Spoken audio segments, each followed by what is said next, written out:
Hello, everyone. Welcome to Isrodel, the Roving House. Thank you for joining us for an evening of Dungeons and Dragons. I'm Chris. I will be your Dungeon Master for...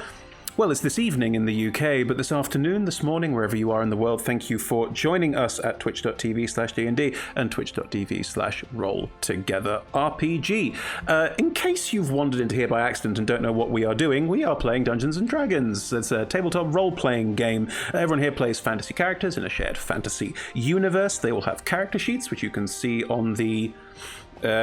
left-hand side of the screen? Yeah, there it is, left-hand side of the screen. There's an overlay there where you can see all of their character sheets and see what they can do. They are rolling 20-sided dice 9 times out of 10, and those 20-sided dice, 20s and above, are exceeding wonderfully, marvelously, doing a wonderful job. 1s and below, it does happen sometimes. Normally, you fail abjectly, outright. Terrible mistakes and good storytelling happen from that point. And while they all play their individual characters, I play the rest of the universe, all the characters they encounter, all the worlds they face, all of the terrifying monsters hidden in haunted houses. Yeah, let's see what happens today. But anyway, before we dive into this Halloween one-shot for you today, let's go around and meet all of our players. Starting with Bree, please. Hi, my name is Bree. My pronouns are she, they, and I am playing Nim, and her pronouns are she, her. Nim is a fawn assassin rogue who is a hollow one, and it's an interesting combination, so we're going to see how this works. But she is going into this lab to try and find a ship that was supposed to deliver some goods, and it hasn't shown up. So, yeah, chaos is going to happen because she's a very chaotic person. And if anyone gets left behind, well, that's too bad. I guess we'll just have to see how this goes. Good start to a horror game. Thank you, Bree. Sean, dive in. Cool. I'm Sean. I use he, him pronouns. I will be playing Rhododendron Jinzik Butterscotch Scaramouche Montgomery Dax, who is a Michael scribing gnome. He's an artificer and wizard, so plenty there to keep me busy all evening, I think. Thank you, Sean. Poe. Hello, my name is Poe, and I use they, them pronouns, and I'm playing Lillian Fress, who is a tiefling sorcerer who uses she, her pronouns. She is 15 years old and travels around with her imaginary friend Snouts, who no one else can see, which is probably for the best, because Snouts is a little bit horrifying. Snouts is perfectly fine. I don't know what you're worried about. Oh, I'm so excited to hear that voice for the next 3 hours. You made this choice. You told me, I delivered. Did, and I'm sticking with it. Thank you very much, Poe. Renee. Can confirm they did ask for this.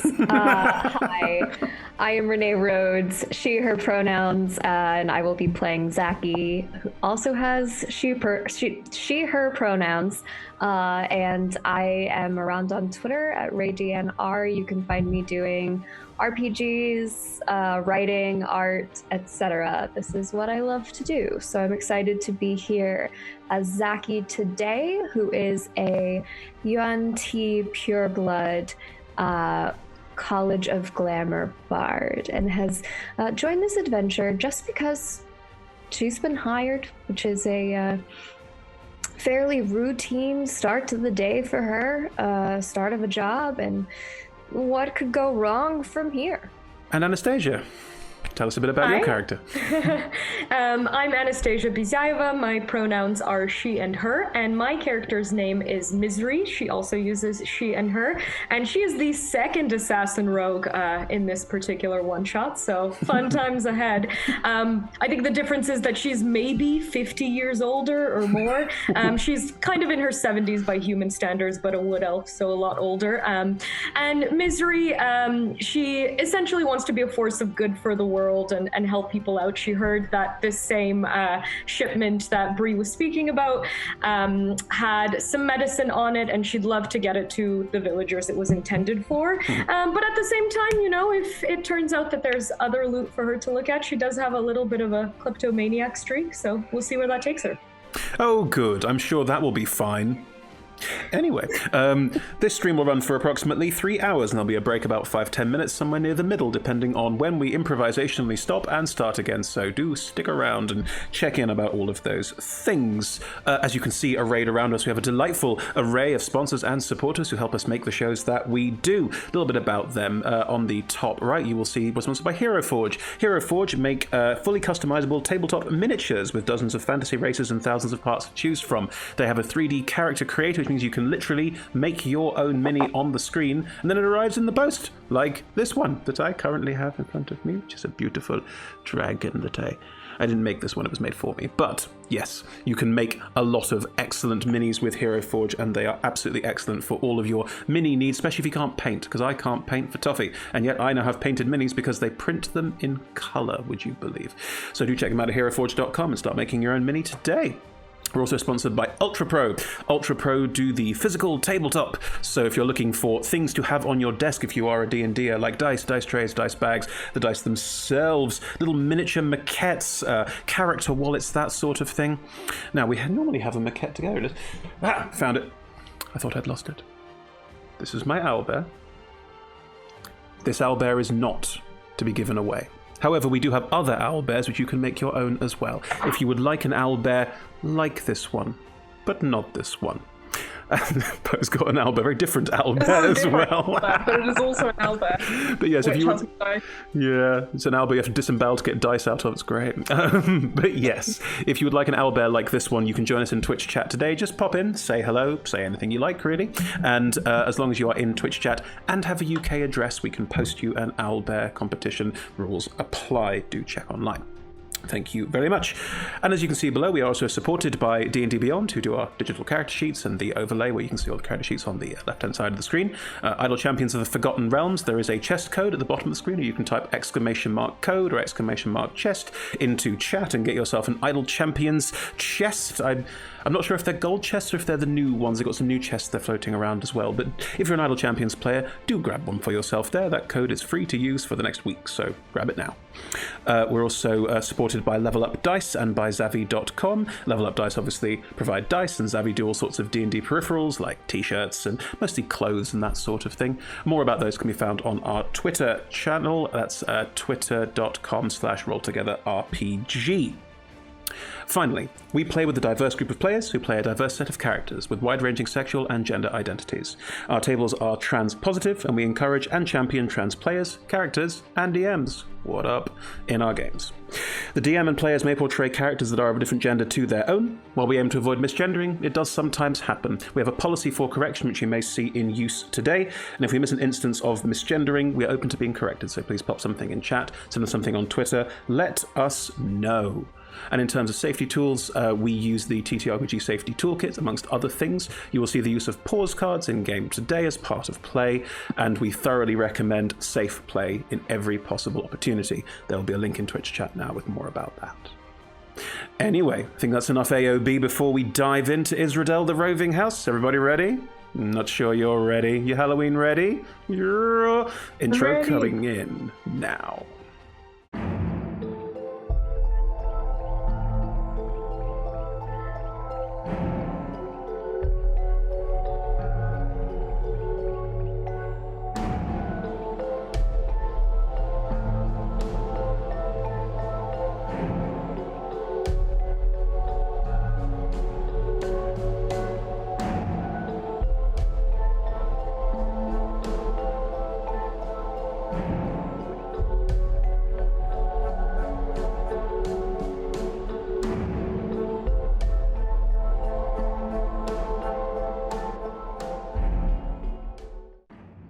So, the five of you are part of a company of mercenaries known as the Cannon Hearts. You and a couple of other company members have been traveling around the lands of Faerun, looking for jobs, work, things to do. You'll often wander into town, find the highest ranking local official, ask them who needs a favor done, find that person, do the favor for them, receive the money, move on. Some of you will have been part of the company for a couple of months, some of you will have joined relatively recently, but generally speaking, all of you have been part of the Cannon Hearts for at least a week or so. And in doing so, you've probably taken on a few jobs, and you started to note that the Cannon Hearts have a good heart, generally speaking. The leader, Sophia Lang, a very tall knight. She is a certain kind of knight that I will try and describe as best possible. She's what's known as a... what's the word in the adventure? Here it is. She's known as a Landsknecht. For those who are unaware, these are knights who wear big floppy hats, colourful pantaloons, a big, wide, broad, bright design, and a massive two-handed sword big enough to bisect a horse. They are widely renowned as being famed knights, very powerful, very good at what they do, and also soldiers of fortune. And the Cannon Hearts are Sophia's company, and she has arrayed them around herself. Alongside the five of you, there's also Svend. Svend is also a rather large, hulking warrior type with two fox corgi crossbreeds that he keeps as his dogs, as his pets. There's also Arun. Arun is again, quite sizable monk, a bit less of the tall, bit more of the wide. And Arun, who is a dwarf, tends to punch first and ask questions later. The five of you have probably noted amongst them, these three are friendly. They've known Sophia for longer. They've all the three of them known each other for longer, excuse me. And they've all been working together for probably nigh on a year or two in most cases. So you are newcomers, and you also occasionally hear about members of the company who used to be part of the company and have since long gone missing. And every time you hear a story about them, it's always the same thing. It's, oh, they didn't make it in the last adventure. Oh, they didn't make it here, didn't make it there. Doesn't seem to be that much of an ethos of trying to keep people alive. So you're probably all also aware that probably want to look out for number one a little bit in these cases as well. Anyway, all of you have been traveling together. Sophia found out about a job that was going. You've been asked to investigate a far-flung laboratory that is connected to a university, the University of Yavanna. And it went quiet about 3 months ago, and you've been asked to go and check it out. On the way, you passed through a village known as Brethune, and while you passed through Brethune, you found out that there was a gnomish land ship, which is a ship that travels over the land. From our modern parlance, we might call it some kind of tanker, car, truck, that sort of thing. But for this time period, for this place, it is definitely some kind of land ship.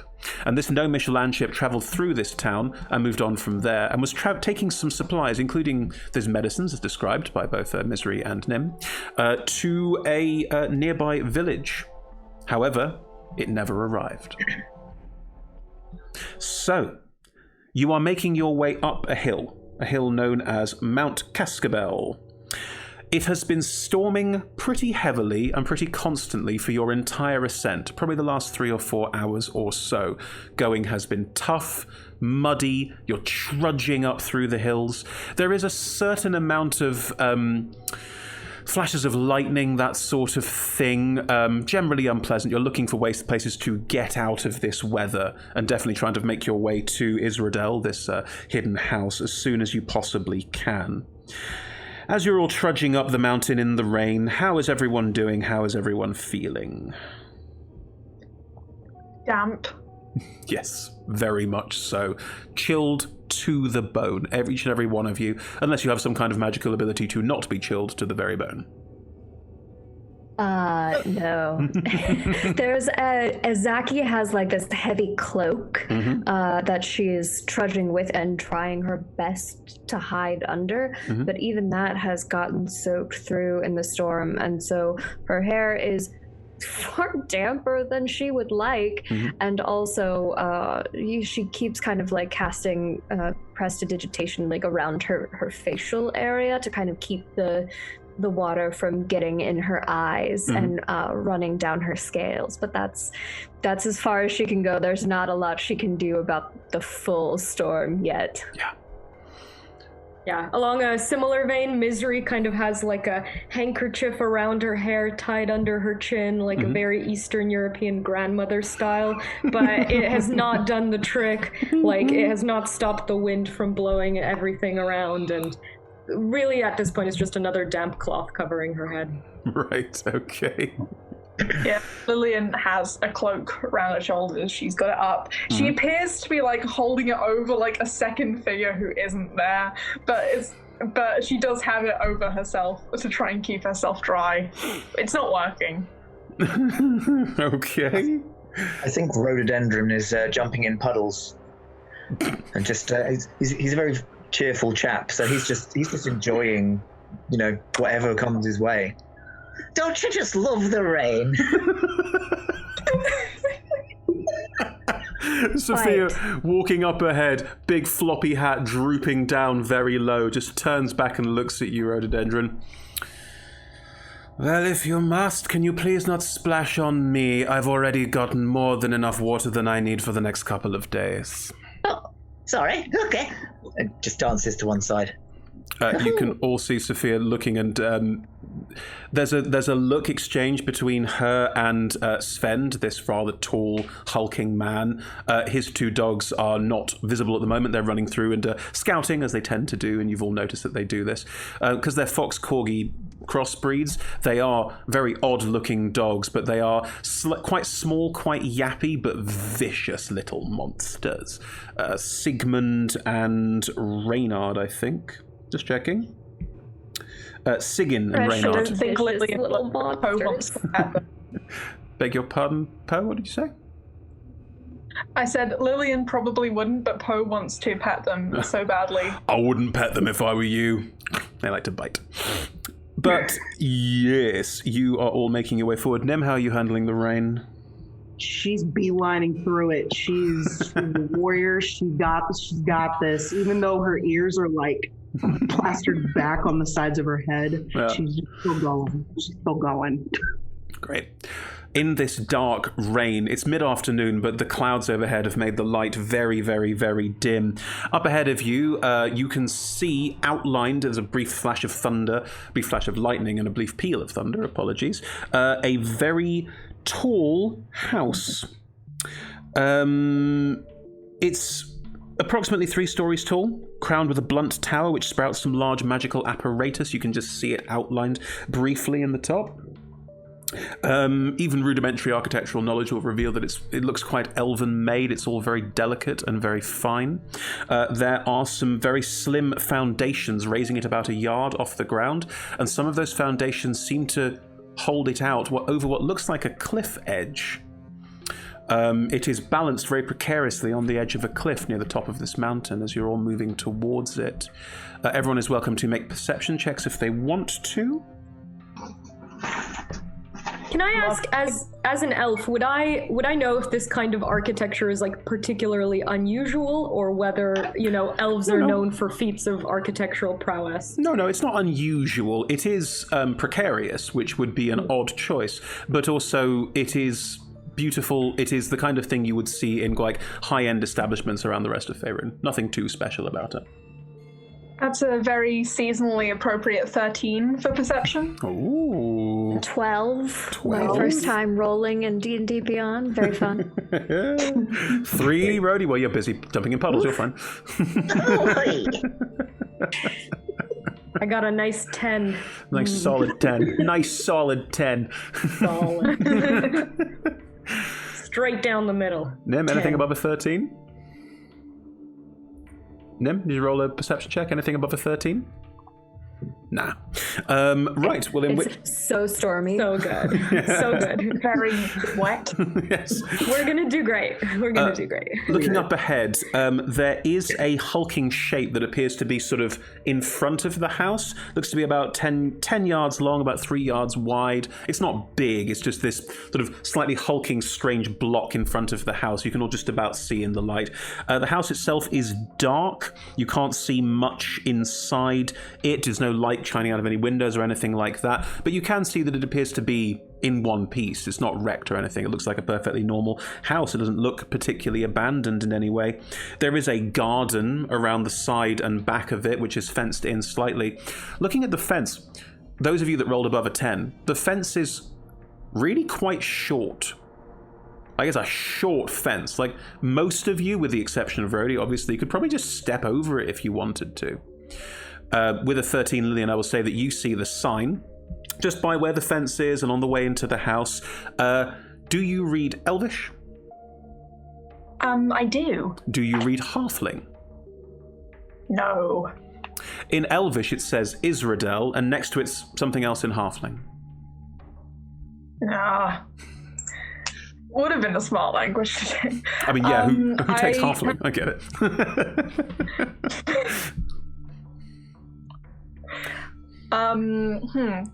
I would like to go up to it.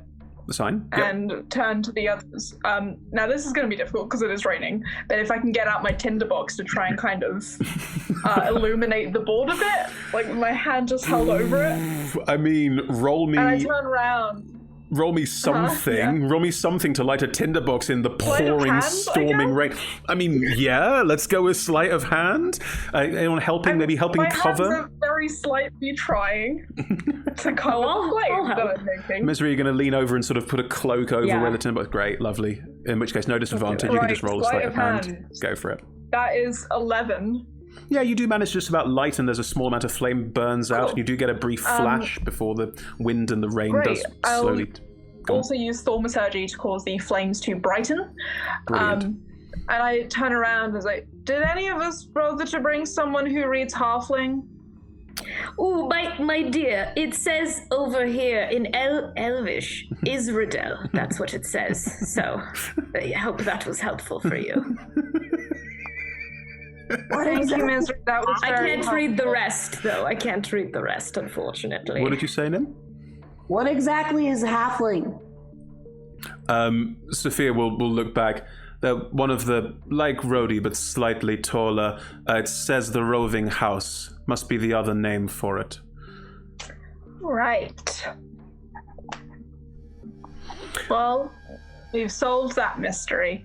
The flames that you created gutter and burn out in the wind and the rain. You only managed to get a brief flash of light before it went in. Sophia looks around. I think we should probably head inside. Do the five of you want to look into the points at the hulk outside? I think that's probably the land ship. Do you want to take a look at that while we start looking around the house, see what's going on? Mm-hmm. All right. She and Sven and Arun will head towards the front of the house and make their way inside. The land ship is just, you can see it now a bit more closely. It does have, there's a certain amount of, like a tin of beans almost, it's a sort of solid circular cylindrical sort of shape, but it's also got various elements of ship about it that look a little incongruous. It has a figurehead, it's got various ship-like elements to it, almost a sort of outside motor, but it is largely this sort of long tin can almost on its side. Five of you are still in the rain and the cold, but you can move up towards it if you like. Anyone taking a first look? Is there a door or anything? Do you want to investigate it, look around it a little bit? Roll investigation checks if you like. I can roll investigation check. I'm good at that. Mm-hmm. I'm most interested in rolling to find something. It's investigation as well, but you're welcome to try and find something to hide under. That is perfectly fine. Thank you. Yeah, I was hoping for a door so I could get inside. That's fine too, 16. No problem. 16, thank you. Anyone more for 12. 12, thank you. 23. 23, Rhodey, excellent. 19. 19 from Nim, lovely. Misery? I think Misery probably wouldn't start investigating yet. I think what she'd be more interested in doing is going over to Rhodey and saying, so this is supposed to be a gnomish land ship. Is this a mode of transport you're familiar with? Is this something that you use to travel to and fro? Oh, yes. Oh, my childhood was largely spent on one of these. Hey. Oh, excellent. Where would you keep medicines or other goods? Perhaps you could show us the best place to check in this ship. It's not that big, to be fair, but you might really have not. Misery doesn't want to move more than she has to, so. Fair. Oh, I'm sure it won't take long. I'll have a once round. Lillian, Zaki, you can move under. It doesn't so much have eaves as it does have... It is cylindrical, but it does have slight sort of things on the side where sails can clearly go, like it's clearly able to sail over land, which is, pretty inventive.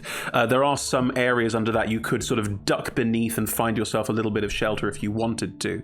As you duck underneath and find yourself a little bit of space and somewhere to sort of balance yourselves underneath there, you can see that this ship, this sort of cylinder, this metal, it's not damaged. It looks absolutely pristine and fine, and all her anger, ALLHERANGER, is written on the side of it in beautiful orange swirling text around the side of it. And you're both out of the rain and you're not out of the wind, and there's still splashback, but you're not anywhere near as badly affected as you were before that point. Nim, Rhodey, are you okay to both climb up and go inside with those high rolls? Yeah. Lovely. Misery, are you joining in that, or do you want to go and get some cover as well? Yeah, I'll definitely follow along inside. Yeah, climbing up the outside is not hard because, Misery, Nim, it's not that big. Like, it has wheels and treads underneath the bottom of it, but it's... You can almost look over the top of it how small it is, because gnomes are, 2-3 foot tall. They are not big. Nim, Misery, you can both see, and Rhodey, if you start climbing up, you can see as well. Half of the metal roof has been precisely and perfectly peeled away and is no longer there. There's some sharp tears on the side where it has been opened, like a can of beans. That you open from the side, not like a can of beans, but it has been very clearly and very precisely taken, and you can't see, there's no wreckage, it's just open to the elements. And there's about a foot of rainwater in the bottom, just sat there inside. Oh, sunroof, that's innovative. I imagine this isn't very usual, is it, Rhodey? No, that's a quite a new feature, actually. It's not really doing much for the rain, though, is it? As Rhodey speaks, there is a strange, almost coughing noise, and then 3 moths, very large moths, about the size of a fist each, just fly out and probably give you all a brief start. Oh. That's an interesting place for moths. It doesn't seem to be... Do I see anything that's like wool or other curtains or material that a moth would potentially eat? Looking inside, if you look inside, there's a foot of water at the bottom, so there's a little bit of, there's clearly some swamping going on here. Inside, everything in there appears to be largely gone. There's nothing in there of any kind of value. There is a box, what looks like a kind of... Now, Rhodey, you've been on these before and you rolled a 23, so I'll give you this. It's a box safe. It's in the front of the land ship and would be where they stored the valuables. There is a box safe at the front, half waterlogged, which you can see, but everything else in here has been taken or removed. I will convey what I know about the box safe as concisely as I can, which is probably not very concise at all. Roll me a history check. What kind of artificer? Oh, you're only first level artificer, so it doesn't matter. Can you roll me a history check with advantage because you're an artificer? Okay. And a no. That's good. It's good. 22. Box safes are usually trapped. I'll be careful with that one because it's probably got a bit of a trap on it. I don't suppose you're very good at disarming traps, would you? Yeah, both rogues say, I don't know. Okay. I have stolen a thing or two in the past. And I wouldn't say I'm the best at it, but I'm not the worst either. I'll give it a go. You're both rogues, you could do it together. Yeah. Shall we do it together? Yeah. Okay, cool, awesome. Let's go. Let's do it. Let's give it a go. We can do this. Now, does either of you have proficiency in thieves' tools? So... Some rogues take it, some rogues don't. No. You do not, okay. Funny enough, Rhodey does. Rhodey does, great. Great. We're subverting stereotypes. It's good. Yeah, I don't think I got it. a guy's kit though, so pretty cool. Okay. So you're both looking at this, and neither of you have thieves' tools. Rody, do you just step in? I mean, you've got thieves' tools. You know what you're doing. Yeah. Well, I guess I could have a go. Roll me a dexterity check with proficiency, because thieves' tools. Anything extra for artificering? No, I don't think there's any. It's just that I do have the proficiency. So, unfortunately, that was that's only going to be a 6. You start to try and fiddle with this lock, and instead of it like opening and doing anything awful, you realise that there's probably some kind of key somewhere, but without it, you can't access it. It's just there. No good, I'm afraid. Oh well, it's worth a try, isn't it? So, Well, hold on there. Misery takes a pin out of her hair and passes it to Rhodey with kind of like a knowing nod, like, you know what to do with this. Well, there's the advantage. Go on, Rody, let's have another one. The help action in use. That's much better. Good. That is 19. 19. You do footle with the lock, and you do manage to bypass the clockwork spear that would have jabbed out at quite an aggressive angle. So you manage to avoid all of that. Inside the safe, you find there's a lot of papers, and the safe is waterlogged. The water's gotten inside it. So the papers are largely ruined, and you can't read much from them. There's not a huge amount of stuff in here of any value. There's a lot of like sort of what look like weights to be put on like a scale to try and balance something out, and a ring. Rhodey will just kind of be showing these various objects, and if anyone has a particular desire for any of them, I think he's quite interested in the weights actually. But sure, they're just a set of clock. There's no magic about them. They're just a set of weights. Misery desperately reaches for the ring. Nim, do you stop? And right as, Misery's about to take it, Nim is just like, ooh. Go on, roll off. Let's have a dex roll off. Let's see who gets it. 2 rogues. I'm open to this. Bound to happen. Just straight dex roll? Dex v dex? I think dex v dex is the safest, fairest way to do it. Please dice. Okay, well that's not. I got an 8. I got a 16. Wait, there we go. That's double. Yeah. Both of you snatch for it, room, and Nim just 5 minutes. you grab hold of the ring. Ooh, what does the ring look like? It has writing around it, and it's sort of the writing curls around the inside outside. It's not a writing you understand in any way. Okay, so she's gonna put it on her finger very briefly. She's gonna look at it.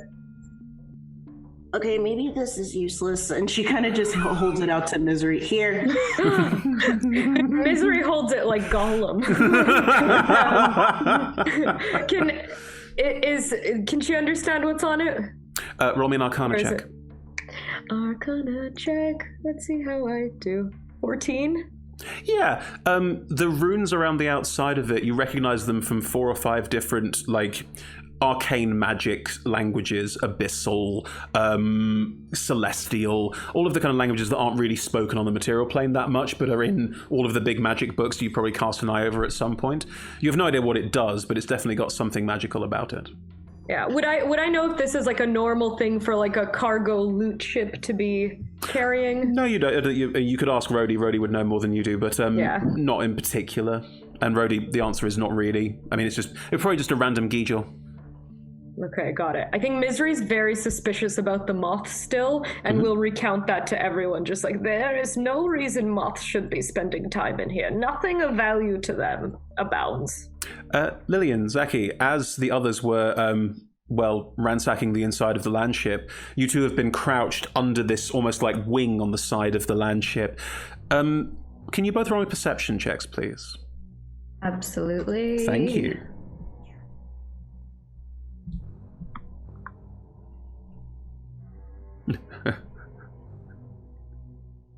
What we got?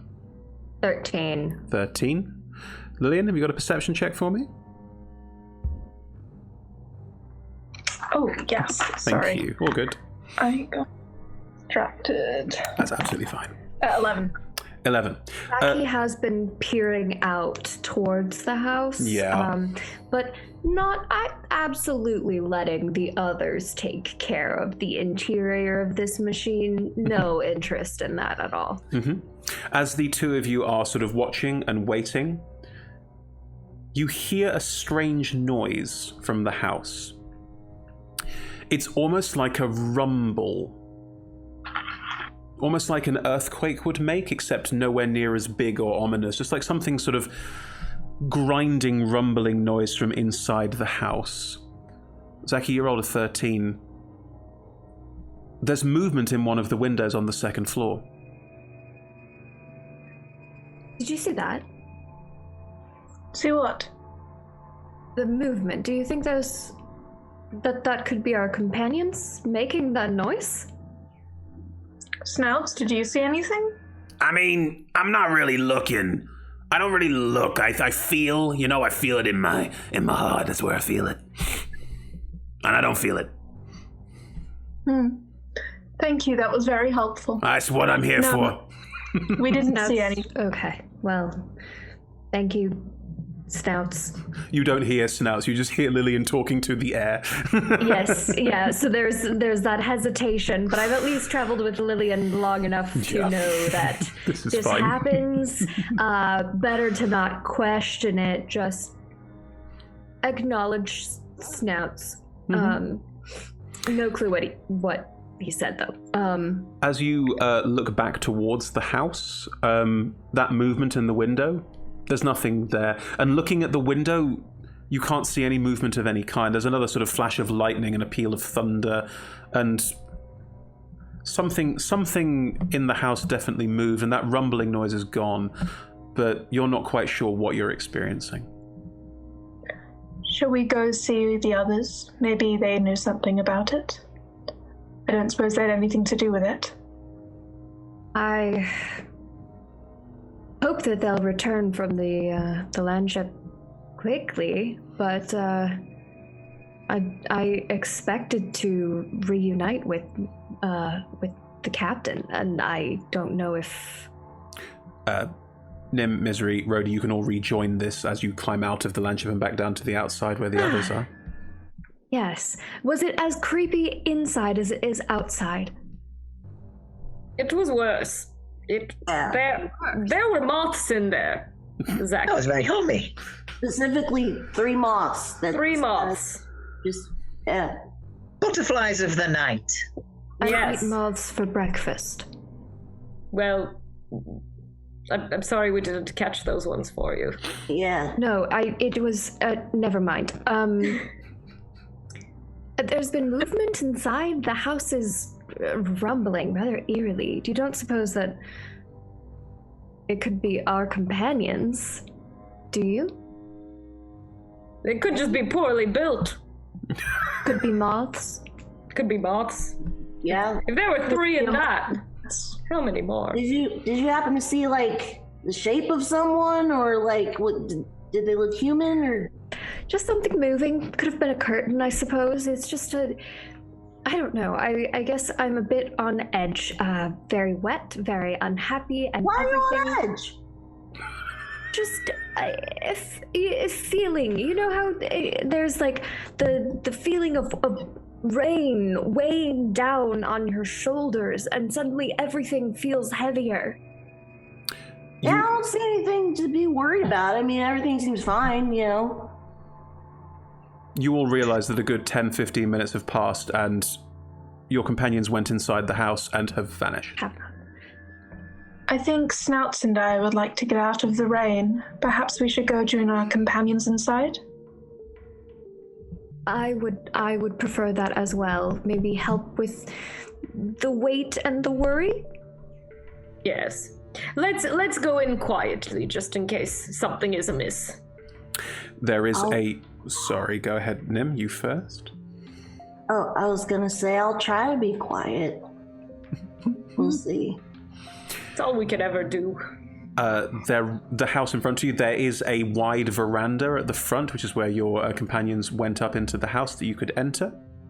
Seems the easiest way in, or you could scout around the edge and look for a different way in if you like to.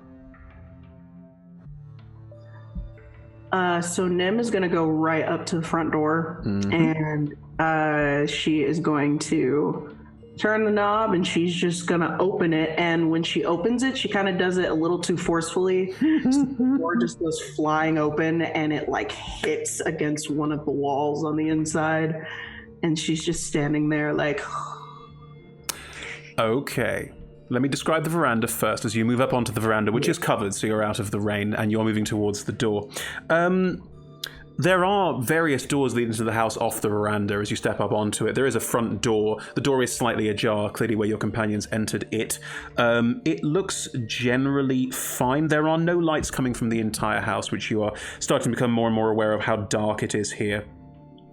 There is a raised walkway on the veranda that goes up towards the back of the house. You can see from either side if you poke your head around. So there's clearly sort of outdoor bits, indoor bits in this house as well. But Nim is walking straight for the front door. As Nim walks towards the front door, without a care in the world, the other four of you probably just look up slightly. And as you look up slightly, there's a flash of lightning again, and you see just this mass of movement. The rafters of this veranda is thick with moths, all moving, shivering, squirming around amongst each other. There's too many of them. Zaki, were you still hungry? No, not that much. That's more than 3. I didn't like them then. I like them even less now.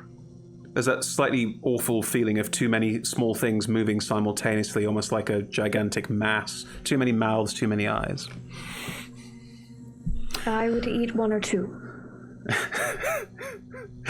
Nim, but you've just... Sorry, Lillian, go ahead. No, please say what you were going to say first. Well, Nim's moved forward, and as described, just hits the door open and bang, it bangs slightly too loudly. Nim, can you please roll me a d6? Yes, I can. That's a 5. Okay. The loud bang of the door reverberates around the house, and you can hear it echoing around. Nothing else happens. Cool. Who's gonna walk in? Yes, rush inside. A, to get away from the moths, and B, for just sanctuary from the rain. The veranda would give you cover as well, but the veranda's full of moths. So as you head inside... It's also warmer in walls. You know, there's just... Absolutely. As you step inside the entrance hall space that you are in, all of you step inside. Do you close the door or leave it open? Before I go in, I cast Mage Hand and try and kind of experimentally swat at the moths. If you do a large group, they're sort of fluttering, and quite a few of them sort of move quite quickly and swarm out a little, but then will fly around the veranda. Some will fly out into the rain, but quite a few of them will eventually go and reconnect up to the top again. They seem to be quite comfortable and happy. I think during all of during all of this, Rhodey was got his sketchbook out and was trying to draw the moths, and then Zaki ate one, and then so he tried to draw another one, and then post-swatted it. Okay, I'll draw a different one. I think Lillian swatted it, let's be clear. I appear in the game because I don't like moths, and I just... Zaki, did you actually eat a couple, or were you just talking about eating a couple? Just to check. Oh, if one comes close enough, maybe, but not actively trying to eat moths. Okay, then there's Mostly just quite a few. Talk. Yeah. And also casting prestidigitation all over a little bit at a time to get this rain and mud off. Yeah. Well, you can. That's absolutely fine. It's dry in here. Can I ask, when the door is open, does it feel like, are the moths coming in through the door, or are they hanging out quite comfortable on the veranda? They're hanging out quite comfortable on the veranda. They're not looking to enter. They weren't waiting for the door to be open. No. Okay. As you all step into this, there is a hallway ahead of you that travels down good 40 to 50 feet straight ahead of you. There's doors left and right. There's various doors leading to various rooms around the space for you to explore. There is, if you all look ahead of you, There's not much light in here, but at the far end of this hallway, probably in about the center of the house, but you're not sure, there's a strange metal door. 2 mechanical sliders, a little like a sort of concertina effect either side on these 2 mechanical doors that are sort of half open. You can see there's a dark patch on the floor. You can't tell what it is from this distance, and it's still very dark in here, so there is a slightly darker patch on the floor near there. But otherwise, there are many doors to your left and right that you could open and start looking through and explore, or you head down the hallway towards this space. What would everyone like to do? Can I ask, does my dark vision help me see anything more than that, or? Yes, you would see that the patch on the floor ahead is definitely some kind of spilled liquid on the floor. You have better vision than... Actually, hang on. Who's got dark vision here? Let's go around here. 1, 2, 3, 4... Nim is the only person without dark vision. Okay, so yeah, everyone can see this patch on the floor is probably some kind of spilled liquid, but Nim is just a dark smudge on the floor for you. What would everyone like to do? There are various doors you could pop your head into. You could head down the hallway, look at the patch on the floor, look at these metal doors, move around the space. What would everyone like to do? Yes, I'll move go down the check hall. Okay, so we've got one down the just hall for Zaki. Avoiding cobwebs and whatever suspicious liquid is on the floor. Sure, no problem. You're heading down the hallway. Lillian, what were you going to do? Lillian, what were you going to do? Oh, sorry, I was going to check out the dark patch on the floor. So you're going down the hallway as well, that's fine. The spill. Yes. I'll join her. Okay. I'd like to see the spill. That's 3 of you. Who else is heading down the hallway? Rhodey's heading with everyone else? As soon as Rhodey caught a glimpse of anything kind of mechanical, just made a beeline for it. Sure, no problem. Nim. I'm gonna go check out the metal doors. Okay, so all of you are heading down this long hallway. As you all walk down the hallway, getting towards these metal doors at the far end, you again hear this strange rumbling, grinding noise. Now you're inside the house. It feels like, because you can hear the creak of the wood and the structure moving, it feels like something is moving through this space. Like something is moving through the corridors and the halls of this space with kind of heavy tread. It's not footsteps, it's more of a sort of a grinding, graveling noise, but there's definitely something moving around upstairs.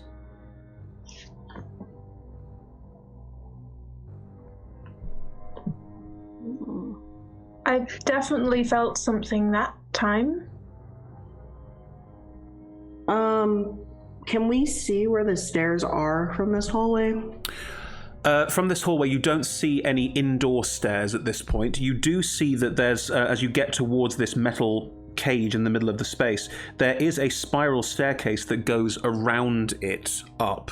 So there's this metal door with a strange, cylindrical metal tube in the middle, and then also with this sort of cross-hatched wiring. And then there is a staircase circular going up the inside of the house as well. And you saw that there were outside stairs too on the veranda. But otherwise you can't see any stairs in this space, no. Can I ask about the rest of our band? So, the 2 fox corgis, Yep. Based on our, historic experience with them, are they usually, running about quite a bit and scouting? Would it be unusual that we haven't heard them for the last couple of minutes? It's unusual that the remainder of your mercenary company are not here. It's unusual that they're not making more noise. They tend to. It's also unusual that the fox corgis can't be heard, again, skittering around, looking for something, reporting back. Yeah. I think I'd whisper that to the rest of the group and then, just take out my 2 short swords and just have them at the ready as we're going towards the puddle. Absolutely fine. I clutch my wand a bit tighter and say, now, I know this place is a really cool university or whatever, and I do want to look at it, but are you sure this place isn't haunted or something? I mean, I don't feel any strange otherworldly presence here, but I'm also, you'd have to, give me some ability to do that. I can't just do stuff for free without you using, class abilities or something like that. I'm not a freebie. I know. Snouts breaks the 4th wall. Thanks for nothing. Yeah, what can I say? Don't try and cheat your way into victory. As you walk towards it, this iron-wrought apparatus in the middle of the space, these doors, they appear to be doors that open into a cylindrical shaft, and one floor below you, you can see that there is some kind of... like there's something below it that you could step onto if you step through these doors, but you can't get inside. So it's a lift, and the lift thing is below you. There are stairs that go down. You could try and go around. There's also stairs going up, but at this point the lift appears to be inoperative. Would we recognize anything like this? Oh God, no. No, it's way more advanced than any of you have ever experienced. The idea of an elevator or lift is strange to you. Now, curious, what do you think this is for? I don't know. I think it's for exercise. Oh, You take the that rope. could be it. That could be it. You Wait, climb it. yeah. What Yeah, about, are there buttons? I'm assuming they're buttons. There is a sort of old-fashioned looking crank handle. Then I guess, does this like make it harder to climb up? I think that's Like just a separate maybe- part to work out your arms. See, and then I rotate it as Oh. if I know what I'm talking about. You try and rotate it. It is stuck. Yeah. Oh. This isn't a functional one. Maybe this is like the higher difficulty pump. This could be. The rumbling from the upstairs part of the house grows strangely quieter, and then you hear this movement outside on the veranda, as down one of the veranda stairs on the outside, something is very definitely moving. From this hallway, you can barely see out onto the veranda. Like, there are rooms blocking it off, but you can definitely feel this presence moving down and onto your level. Oh dear. So Nim's gonna start going upstairs. You go up the spiral staircase around the outside of the elevator. Cool. You head up the spiral staircase. No problem at all. What's everyone else doing? There's still the liquid on the floor you could be looking at if you wanted to. I would like to look at the liquid on the floor. It's blood. Most definitely, assuredly blood. And fresh. Oh dear. Warm? Is it warm? It is definitely warm. It's warm. Oh, It's warm. I think maybe one of our friends got hurt. Yes. how much blood is it? It's enough to have been a serious amount, a serious injuries amount. And This is quite bad. yes. Like an artery? Yeah, there are bloodied footsteps coming away from it that are moving towards what looks like into the elevator. Oh. Think of And has Nim gone by exercise. this point? Nim's moving upstairs. Well, I'm not saying any of you have run off at this point. If you look at the bloody footsteps more closely, they appear to... just getting this right, sorry. They appear to... yes, head into the elevator. If you look inside, there is a pool of blood there and two bloodied handprints pressed onto the top of the elevator underneath, so you can see it, but there is no body.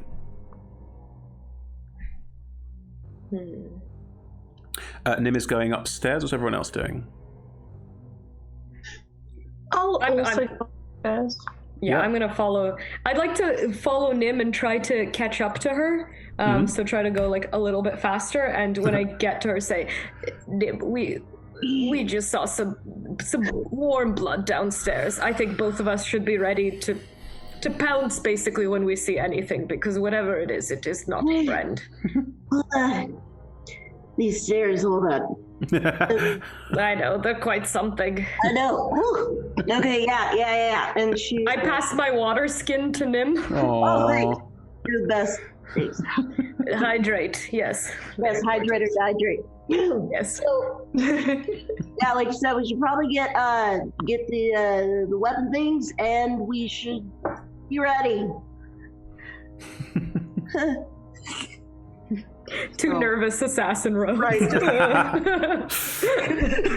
Are you rolling stealth checks? Are you being careful?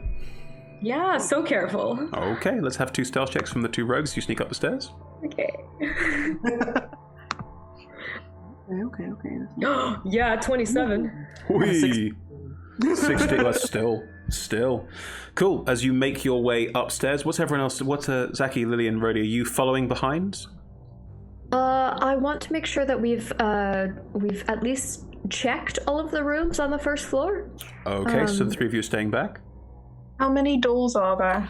Off this hallway, there's another hallway that goes off it at an angle, so you've got quite a few different doors to experiment with. I mean, there's 1, 2, 3 on one side, and then there's another 2. This hallway clearly leads to most other rooms of the house, so exploring all of them would take you quite a lot of time. It's not so much exploring them, so much as I walked down the hall and opened each of the doors to make sure that there's nothing inside and no people inside, and then left them propped open as these conversations were going on, because I was not interested in looking at the blood puddle, which has been confirmed to be about what I feared it was. Cool, so that's Zaki going up the hallway and looking around. Rhodey, Lillian, as you were looking at the blood while the 2 rogues head upstairs, are you 2 staying by the elevator, by this metal box, or are you heading down the hallway with Zaki to try and look and see what's going on? I think Rhodey's actually moved on from being intrigued by the elevator to the handle when it wouldn't move. If I cast mending on it, does it do anything? It takes a minute, so do you want to be doing that while this is going on? Thank you. Yeah. Lillian, what are you doing? I'm going to go have a look at the doors in the corridor to see if there's any room that would resemble a library of any sort. So you and Zaki are both heading back down the corridor. Excellent. So, yes. Rhodey, you're casting mending on the crank, and Misery, Nim, you are heading up the stairs, and Lillian and Zaki are going down the corridor. Great. One at a time, then. Lily and Zaki, as you head down the corridor and try various doors, the first door on your right leads to what looks like a series of... it looks like a sort of experimental room. There's an awful lot of different pieces within it. If you poke your head in, you can see that there's quite a lot of interesting stuff around all over the place. Desks ringed with salt, dead plants, small apparatus balanced, like a very busy, complex room of stuff that you probably can't get your head around that quickly. If you look to your left, there's another corridor that heads out, and there's another doorway that heads out on that side. As you look down that corridor and look onto the veranda, in a flash of lightning, you both see something horrifying. Something that looks a little like a lava. It's sort of a tubular mass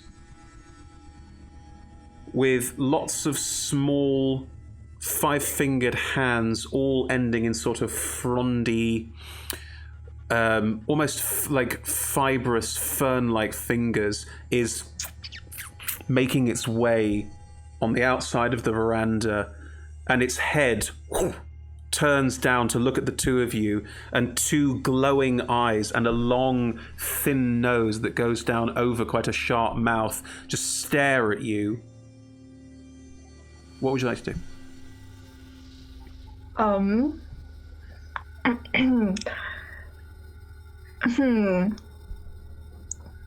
I could just cast invisibility.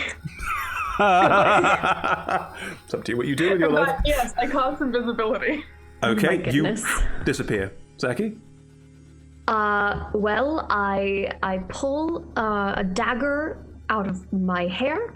A few strands fall down. And then when Lillian disappears, I also cast invisibility. You both vanish.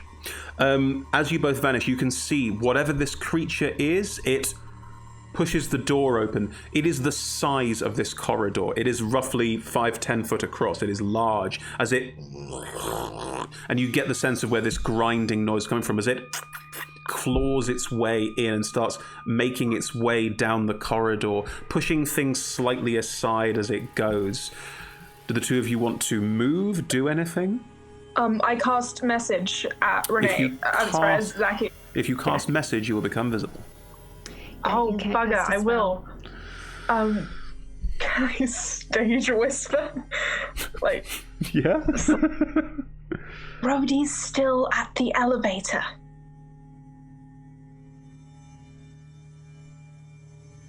Louie. And Zaki will turn and run back to Rhodey as quietly as possible. Okay, both roll me stealth checks with advantage. Yes.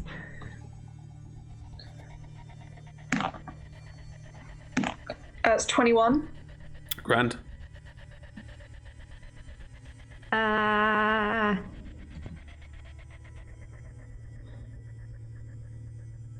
First one's not great. Okay, that's better. That is a 21. Brilliant. Oh no, just kidding, 24. There we go. I'm proficient and stuff. So, the two of you, Lillian, are you going with Zaki if Zaki moves off? Because you whispered this. Yes. Great. The two of you move off down the corridor and don't see the screen. You can see it's moving forward. It thought it saw something, but you both vanished. So it's moving forward, and you see it just take one of the side doors and just like lean its head over as you both like nope. Get out of it. Rhodey, you're pleasantly casting mending. Because you're an artificer. It's probably quite a bit of like just using tools and like what can I do here? Lily and Zaki, you appear, but you're not even appearing. You both invisibly run up behind Rhodey. This thing is close and it looks awful. Just throwing that out there again. Zaki, tugs on Rhodey's clothes and points before she remembers that she is invisible. And says, "Look out!" Look out! What? For what? Hang about. Who said that? The thing. It's Zaki. It's me. It's fine. But we need to get out of here. Have you fixed it? No. Have I? No. It's not been a minute. Not even close. Okay, then run. How much more time do you need before you fix it? I don't know. I've never fixed one of these before. It's one it's mending new spell. technology. One mending spell will not fix this. Oh. Do you head upstairs after your two rogue buddies, or do you try and find somewhere else on this floor to hide? Have you seen it yet? Does this thing look like it can climb stairs? Oh, yeah. This thing has not come around the corridor yet. You can hear some grinding movement inside the room that is clearly... There's just a wall separating you from this thing, and you hear some grinding movement around that space. That sound is a thing. Of course it's a thing. Things tend to make sense. What? No. Like a scary bad thing. A not good at all thing. Maybe we should go upstairs then with, the stabby people. Rhodey, are you speaking quietly in any way? No. Cool. Roll me a d6. Uh-oh. 1. Inside the room, you hear these, and suddenly, and it stops, and it's silent. There you go. It's probably gone. You hear very fast movement from inside there, moving away from you towards the only door in and out of that room. It's not gone. Let's go upstairs. Go. Do you all run up the stairs? Yeah, you all beeline up the stairs and interrupt this. Nim, Misery, you have gone up the stairs. As you head upstairs, moving forward ahead of you, the circular stairway that you are moving around, you make your way up, and the whole room that you've come into is one big room. The whole stairway is inside it. The stairway continues inside this metal circular stairway around this metal thing in the middle, but there is one big room it sort of goes through the middle of and keeps going up. Do you stay on this floor or do you go higher up? Is there anything on this floor? This room, as you are moving towards it, is huge, bisected by this gigantic staircase with the thing in the middle. Minimalist space, massive plants, 6 large wheeled mirrors fill this room. There's a huge amount of strange hulking machinery in one corner of the room, but it is one large, very large space. That's about all you can tell, but a brief look as you get up to that floor. Nim, I say we go higher. Whatever it was is on the ground floor. Let's just get away. Yeah, I totally agree. Let's go. Cool. You keep going up. We'll come back to that in a minute. Rhodey, Lillian, Zaki, you run up to the second floor. You cannot see your companions. To be fair, Rhodey can't see any of his companions at this point. True. Yeah. Misery? Nim? Are you stage whispering? Yes? Keep that stealth roll, in which case they've rolled really high stealth. You have no idea where they are, and they've gone further up, and you don't know that. Of course they have. I mean, of course we lost the 2 stealthy people. It does make... I know. I'm stealthy, but I rolled a 9. So not that stealthy. Looking at this large room, it is exceptionally large, and there's a lot of stuff in it. What you also note looking around it is that there is lots and lots of space potentially to hide in if you're looking for somewhere to hide. I'd like to, first of all, cast an Arcana check. Like, is there anything in this room? Roll me an Arcana check. Why not? Go for it. Yeah. 14. 14. There's a lot of stuff in this room. At a quick cursory glance, there's this strange machine in one corner. You can read Elvish. Over the top is written Lightning Accumulator. It is attached via strange cables to this central thing that you've been walking around and walking towards. There is another section of it marked Weather Controller, and there are large desks and cabinets with various things on them that you don't quite know what you're looking at yet, and various paper notes scattered all over them, but it's still very dark in here and you can't really see. This room is large and full of a lot of things and probably warrants more exploration if you want to, or you can probably hide behind a lot of the things in here. There are these large mirrors you could jump behind as well. Beneath you, you do hear the rumbling movement and you realize it's getting closer. It followed Rhodey's voice. I'd like to hide. Hide in this room? Cool. Yes. Roll me a stealth check. Do you tell your companions that you're hiding? Do I still have advantage? Huh? Yeah, you're still invisible. Do you tell your companions that you're hiding? I'm invisible. Oh, thank God for advantage. That fell. Okay, that is 14 for 14? Stealth. Lovely. You you make your entry. What do you want of what I've described? What do you want to hide behind or around? Where do you want to secrete yourself? I'd like to hide near this weather controller thing because I'd like to get a good look at it. I mean, there's lots of geejaws and doodads and like metal bits and arcane and mechanical mix. So plenty of space to hide. There. Yeah, you can definitely find your way to hide in that sort of mess. Rhodey, you don't know that Lillian's gone. Zaki, actually, what's your passive perception, Rhodey? My passive was only a 14, so it might be enough. My passive perception is 11. Nah, you have no idea where Lillian's gone. Zaki, what's your passive perception? A 13. You have no idea where Lillian's gone. You have all moved up to this floor, and Lillian has vanished and hidden, and neither of you two know that. Zaki, what are you doing? Rhodey, you need to stay as quiet as possible. And then I move away from Rhodey. And then actually I would like to cast minor illusion to make Rhodey appear inside of a box of some sort. You will stop being invisible if you cast minor illusion. I will, but I am hidden now. You rolled a 14, are you sure? Oh fuck, you're right. It's not the greatest roll. Oh no! I want my friend to stay here. I don't want my friend to just stay standing there. Well, he's not my friend, but I know him. I know him, and I'd feel quite bad if he did get eaten by a very large maggot thing. Mm-hmm. So Yeah, I drop invisibility and I cast minor illusion to make a box appear around Rhodey. Rhodey, there's a box around you. Suddenly it's dark and you can't see. Oh, I guess it's hiding time. I cast Mage Armor. And I'm guessing the minor illusion moves with Rhodey if Rhodey's there. So Rhodey moves. Yeah, I'm there. Right. Like, not akin to Snake. Like... Rhodey's solid snake. You go into a corner of the room, Rhodey, or what are you doing? He's probably as quietly as he can, which is probably not very quiet at all.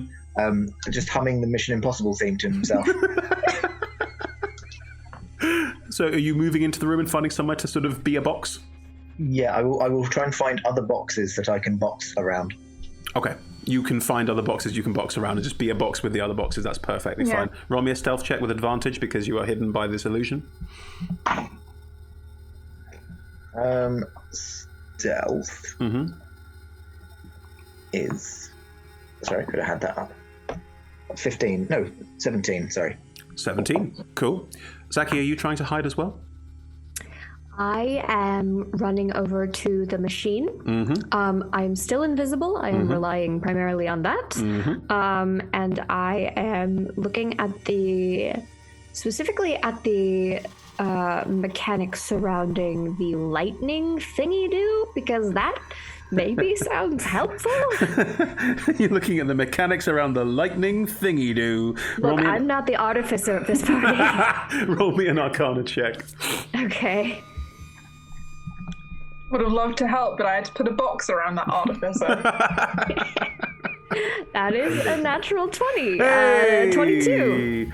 You can see various bits of tech around this. You can see various things around it that look like they might do something. You're a sorcerer? No, what are you? Bard. You're a bard. Thank you. Close enough. Yes. You are a bard, so some understanding of magic, some understanding of these things, and you can probably go, maybe, and grab something and pull if you want to. Yes, I will grab one of the thingy-doos fiddly bits. If I had a nickel. You grab one of the thingy-doos fiddly bits and reach up, and it's a twisty, and you twist it, and as you do, there is a sort of low-level hum that starts to form around the machine. Do you want to roll a stealth check as well? Just checking. Yes. You're invisible. Do it with advantage. Yes. You don't need to try and hide behind something so you're invisible. You can just stand still. Yeah, I'll do that.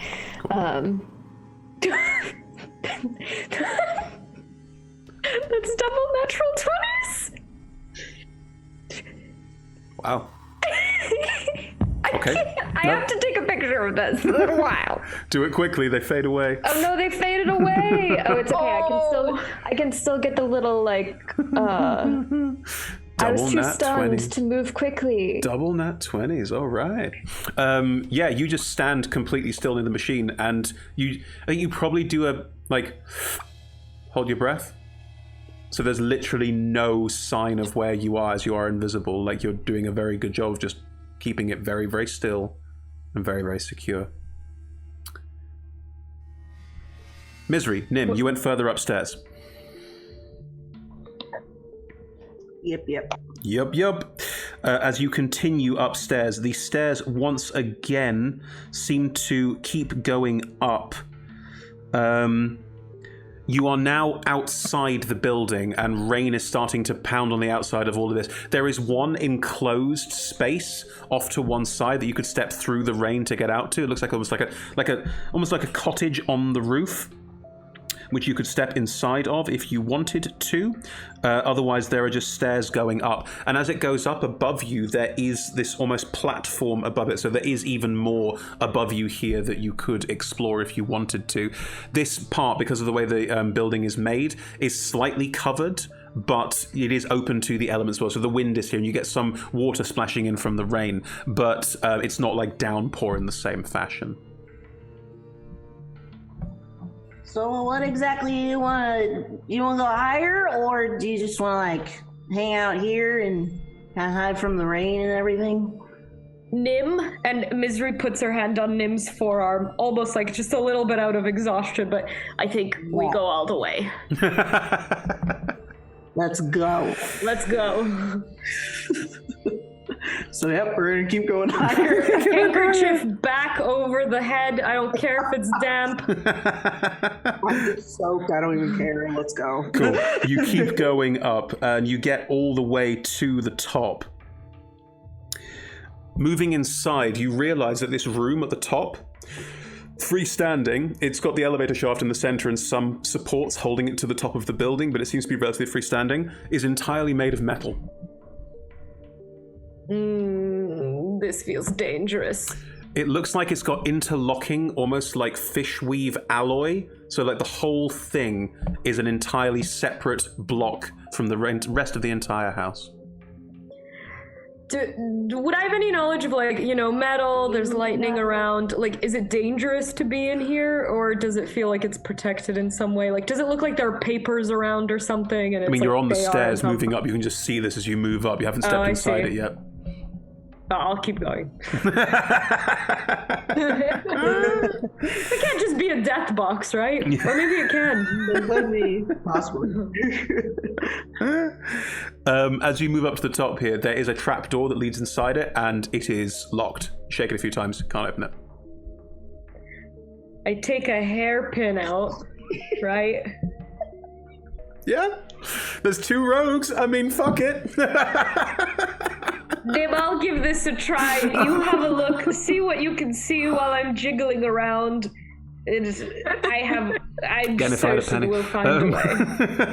Go ahead. Misery is like very randomly jiggling it around, like as if like she's seen a film but doesn't quite, like she's seen Rhodey do something with this pin. She's like trying to sort of imitate it. You've but seen one of those traveling plays that where you know they come and tell these wonderful stories in different villages and okay. Yeah. Make me a sleight of hand check. Oh, go on. Sorry, Nim. Go ahead. Oh, I was gonna say I also have thieves' tools, so like. Yeah. Are you proficient with them? No. It's just you just have them. Yeah, I also own thieves' tools, so we have two packs of thieves' tools, but no proficiencies with them. The most useless rogues ever. I love it. We're just like away from the action, not opening boxes. So. Yep. Don't worry, Yep. I rolled a double nat 20 on advantage for stealth. I will be the rogue now. Well, That's true. Guess what I just rolled on sleight of hand? A 1. So +5. I got a 6. No, you don't add to a 1. A 1 is a 1 is a 1. You don't add to it. Okay, well, it's not like it would do anything anyway. As you jiggle away at the top here, as you're trying to sort of snap it open, your hairpin just snaps inside the lock. And if anything, you think you've probably made this lock now, like, unopenable? I think Misery strokes her chin, turns to Nim and says, okay, right, I think we need to get Rhodey for this one, unless you want to have a go, Nim. What happened? Well, have a look for yourself, and ashamedly she shows her broken hairpin and then the lock itself. Like, the hairpin snapped off in the lock. Like, it's grade A fucked. And like wet hair, just like adding to the disappointment. Oh, such shame. So okay, Nim is going to take her her longsword this time, and she's gonna Like, okay, you gotta stand back a little bit. I don't want to hit you. and she's gonna take the blade. And she's gonna try to jab the lock in so she can like reach her. Make me an Thank God we attack. brought 2 rogues on the Yeah, mission. thank God. Make me an attack I have a really roll good feeling against about the this. lock. Make an attack with your longsword and attack the lock. That's a nat 1. Cool, 2 nat 1s. Christ. You stab your longsword into the lock and just sort of try and do something and then put pressure on it, and your whole sword just snaps in half as you snap off half the blade. The lock was already busted, The lock is now so busted. Like, this room is never being opened by anyone ever again unless you force it. But like, this trap door is completely sealed. Nim, I have one more idea. I think we can do this. We could do this. And Misery, I think she just like she just like tries to find any like non-damp piece of clothing, even if she has to go inside her clothes to get a little bit to tear off. Sure. Or use her dagger. Sure. Is there like are we aiming for a keyhole? Yeah. Is that what's kind of okay? So she's gonna soak this piece of cloth in oil, jam it into the keyhole. Yeah. And use her tinderbox to try to light it. Oh. Wait, what are you doing?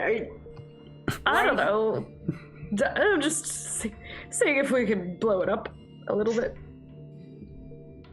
Yeah, let's do it. There's lightning, no one will hear. Probably. No. Just let me know whenever you're about to light it so I can like... It's now. Okay, you light the rag, and I mean, it's just oil, like it's just gonna burn, so you just start burning this rag and the lock's on fire. You're both just looking at it like, this was a good choice. Yeah. Should we... Do you have anything else? Do you have explosives of some sort? Would you have explosives? Let me see what I got. Have some ball bearings? I'd like to hold that scene on YouTube, just staring at the burning log, going, "This is fine. That's just what it is." Cool. Back down in the laboratory. It's a good day's work. It's a good day's work. Jesus. Well, I say to Snout, I do hope that our companions are safe wherever they are in the house right now. You know, Snout, what if the grub has already caught up with them? I'm a bit worried. I can't speak for some of the, what are they called, non-player characters, but the two player characters they're having a ball. Right, so the three of you inside the room, you hear the same grinding and moving, and from the stairwell, Zaki, Lillian, you've seen it before, but Rhodey, it's first time for you. This strange, long, thin, maggoty creature just curves around the outside of this stairwell and curves its way into the space and just looks around. If I'm able to cast from within the illusion, can I cast my own minor illusion of my voice? I'm assuming the elevator shaft is here as well. Yes, all the way up. Can I try and cast it so it sounds like my voice is coming from inside the elevator with a bit of a kind of metal reverb on it?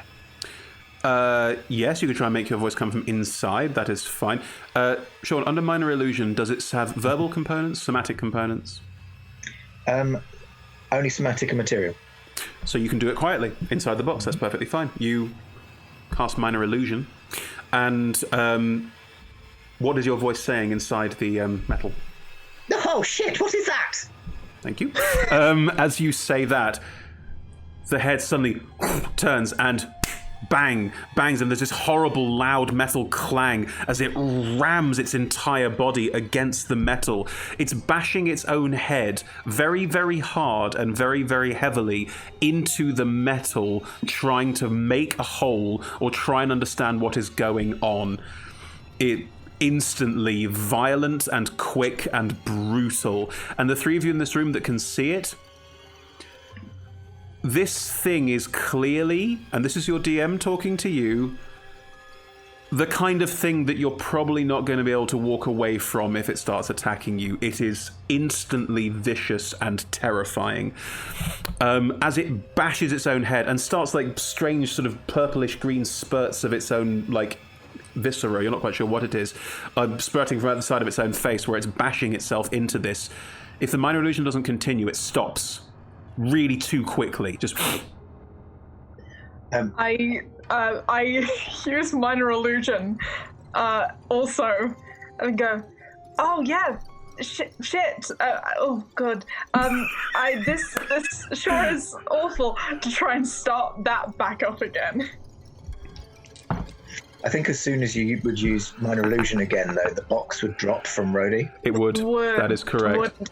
In that case, no, I use thaumaturgy to create a sound from inside, maybe like a scraping sound against the door.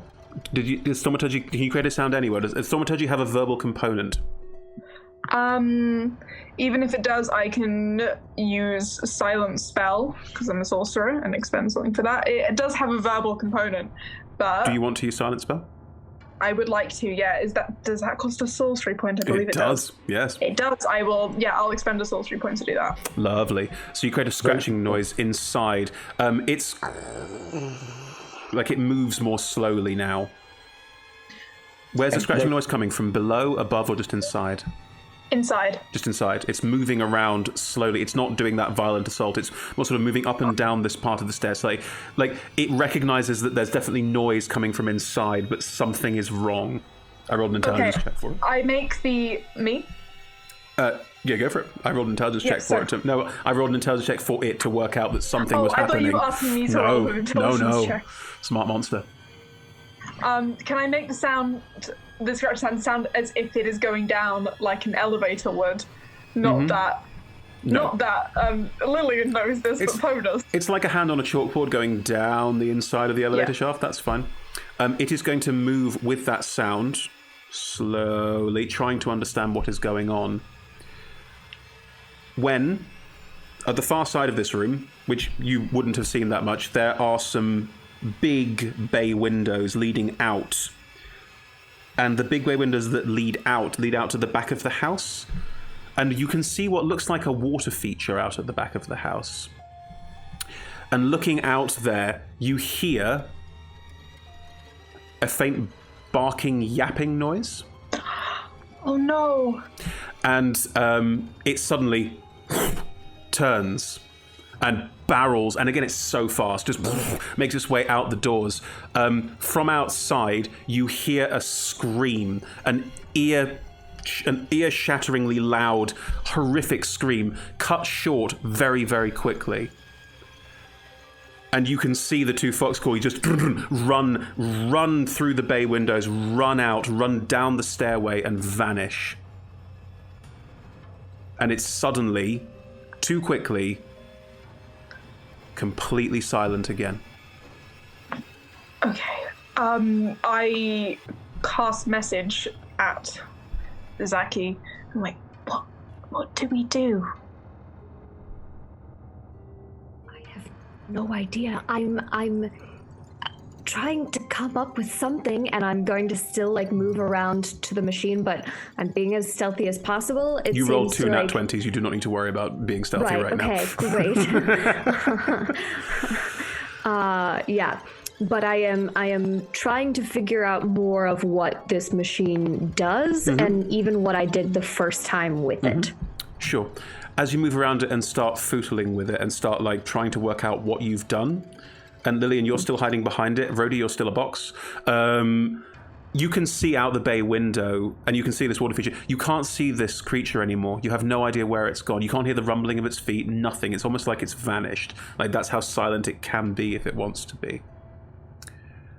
And as you're looking around this room and looking into it, you all hear the machine that Zaki turned on. The buzzing gets a bit louder, bit louder. Bit louder. Nim, Misery, up on the roof, you're both just looking at this burning lock, just yeah, this'll probably be fine. As there is the thunderous bang of lightning hitting nearby you, and you're both did it blow up? It's jumping out of your skin as this massive explosion of lightning hits near you. You don't know what's going on, and with a very, very loud bang, the elevator shaft behind you whirs into life. And as it whirs into life, you can hear the elevator slowly pulling itself up from the basement. And that's where we'll pick up after the break. Nice. Join us after the break to find out if they'll discover more about Isrodel, the Roving House, and find out why it's called the Roving House in particular, and maybe not piss off the horrible monster moving through it. Anyway, catch you all in about 5-10 minutes when we find out what happens next. See you all in a sec, everyone. Bye.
Welcome back, everyone. Sean just told the worst pun known to man. That's good. Right, let's dive back in. So, back to Isrodel, the Roving House. Rhodey, you're in a box. Lillian, Zaki, you are not in boxes. Zaki's still invisible. All three of you are in a laboratory. There is a bay window leading out to an outside space behind this laboratory where you think you see a water feature. It looks like it's on top of the house. And where this horrific, maggoty, mothy nightmare of a monster disappeared to and is now deathly silent apart from the pattering of rain through the open bay windows. The fox corgis did run away. They managed to run out before anything awful happened to them. But the three of you are currently probably holding your breath with a kind of what's happening now as a lightning bolt hit the top of the house, attracted by the lightning accumulator that Zaki turned on, allowing the lift that goes to the center of this whole space to slowly start grind its way up this central space. Misery, Nim, you're at the top of the house where the lightning bolt hit what looks like this strange metal box of a room above you. There was a deafening thunderclap. You're probably both like covering your ears with the like loudness of this. And yeah, the stairway around you, there's no lightning, there's no like sparking of electricity in the stairwell around you. You're not like about to get shocked, but you do see and hear this grinding that is happening, and you can see that the inside this space, something is being pulled up by cabling on the inside. It goes up inside the thing above you. Did the lightning strike happen like quite quickly after I tried to light the lock on fire? I'm going to say yes because I want to see what connections you draw. Yeah, I turn to Nim and say, Nim, we did that. What? We did that! That was the fire! It attracted lightning! Oh, I forgot I have an old lady voice. We did that! Let's hear it in the old lady voice. No, we did that. No, we did that. So we caused lightning to happen. Is that what you're saying? Yes, I think so. I don't think there's any way we could get to this contraption that's moving, though, unless we have Rhodey open it up. I mean, I have hooves. I can, yeah. I mean, give it a go. Okay. Why not? I think we've weakened it. Okay. Can we just give you a strength roll? Okay, can you roll me an athletics check? And I'm going to be completely honest with you. Unless you roll something ludicrous, you're not kicking in this metal trapdoor. No way, no how. Just roll ludicrous. That's all I'm hearing. Roll really good. My athletics. Okay.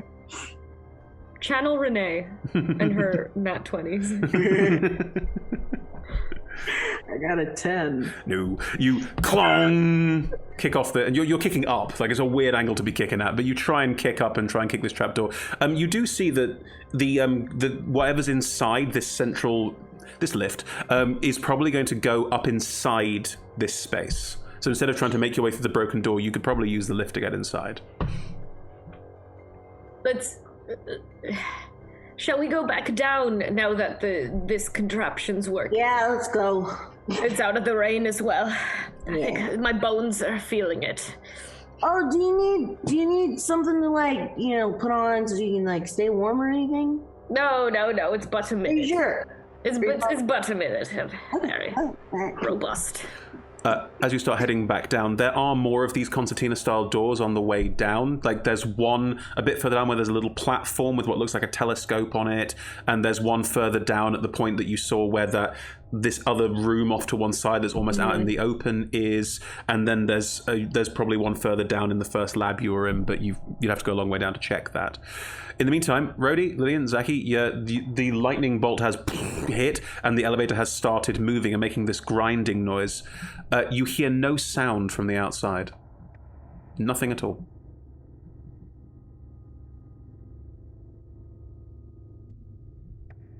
Don't know what I did. Can you do it again? Maybe.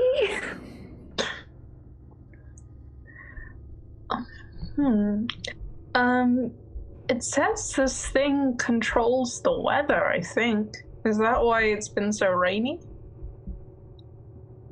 It does say weather controller on one part of it, yes. Possibly. I can play with that next. If they're collecting lightning for something, I guess it would be in their interest for it to be stormy. Would it be good or bad to make it not stormy? Well, something seems like it came to life in the house with that last bolt of lightning, but at the same time, it would be good for me for it to not be stormy. Personally, I would prefer it not be stormy. Snaps and I are very sick of getting wet. Yeah. The elevator is now rising into view, and it is grinding against the side of this slightly, and you can see it moving up, and will be clearly moving past this point and going further up the house because the lightning has now hit it. From outside, you can still hear the patter of rain and the storm's still raging. That hasn't changed, but you do not hear this creature at all. You have no idea what might be happening there. I don't know where it went, but maybe we could set a trap for it? And Rhodey, as our artificer, maybe you can investigate this machine further. You may know more than I do. Let's give it a go, shall we? Please, quiet. Let's give it a go, shall we? Better, yes. Yeah, I'd like to investigate it. It seemed to be so determined to get your voices in the elevator that it was wounding itself. Would there be a way to use that determination against it? That seems like a pretty good means of, dispatching this creature. If it's if that's its main weakness, is attempting to get at things and destroying itself with the purpose, I think you're onto something. Would there be any way to record a voice? As an artificer, yeah, first level artificer. I can imbue a tiny non-magical object with a magical property of my choice, one of which can be a recorded message. Sure. Up to 6 seconds. Sure. What I do not know is how I then set it off. What does it say? How do you set it off? Is it just repeat it over and over again? Is it just constant? Yeah, I guess if Rhodey can make something that maybe has like a button, and then knowing that Lillian has Mage Hand, could potentially press the button continuously. So the message will probably just be, "Please don't find me. Please don't find me." Right, okay, that's very doable. You could start working on that while looking at this machine with Zaki and with Lillian all working together in this room. Even though there's lots of grinding, you see the lift is now moving past where you are and going further up. Yeah, it's just moving. It's now moving up and down. Nim, Misery, as you are heading back down, how far down are you going? Are you going to one of the doors to try and get inside this lift as it goes past? Or are you heading further back down to everyone else? What are your plans? What do you think, Nib? I think we should... Perhaps if we're passing by a platform, just see what's happening, see if we can get in. But otherwise, keep going down. Yeah, go. Yeah. Yeah, let's go to the platform. As you head down, the first set of doors is at this sort of telescope platform about between these two floors. And as you head down to that point, and you're looking at this lift slowly rising, you can see it coming up real slow. But as you look out around the outside of the house, there's a flash of lightning again, and you both swear you see... Again, you're not quite sure how to describe this creature because you've never seen it before. This strange sort of white, almost maggoty style creature just crawling up the outside of the house. And it's crawling, like you're currently on this like platform in the center of this metal tower in the center of this space. It's crawling below you up the outside of the house and clearly making its way towards this shaft. Oh. Nim, do you see that? Do you see that over there? I know you're... Yeah, I see it. It's just... It's quite... I think we should get in, close the doors, find the others. I don't think we could take that on by ourselves. No. Let's quick walk. Okay. The elevator is slowly rising up, and the creature has now entered the spiral staircase, heading up towards you. So it's blocked our exit. Yeah. And is there like a button for us to get the lift? Or there's a crank next to this door, like there was on the one at the bottom that Rhodey was fiddling with. Can I try to crank it? Does it work? Mm-hmm. As you pull, it's just a single crank. You just clink, turn it on or off. As you pull the crank, the lift movement speeds up, and it is now. And all of you three in that room see that the lift has sped up and is going up quite quickly now. As the lift heads up, you can hear this thing sort of making its way around the spiral staircase beneath you, and it's coming up about the same pace as the lift's coming up. Can I take out some ball bearings and just throw them down somewhere below? Throw some ball bearings down the stairs. Maybe like all 1,000 of them. I'm just gonna take... Mim's just gonna take a compass because she has navigator's tools, and she's just gonna start throwing just random shit. She's like, this is a distraction. And if I don't make it out alive, just go ahead and get the lift if you can. And just, yeah. You both start chucking random shit down the stairs. Fine by me. As you start chucking random shit down the stairs,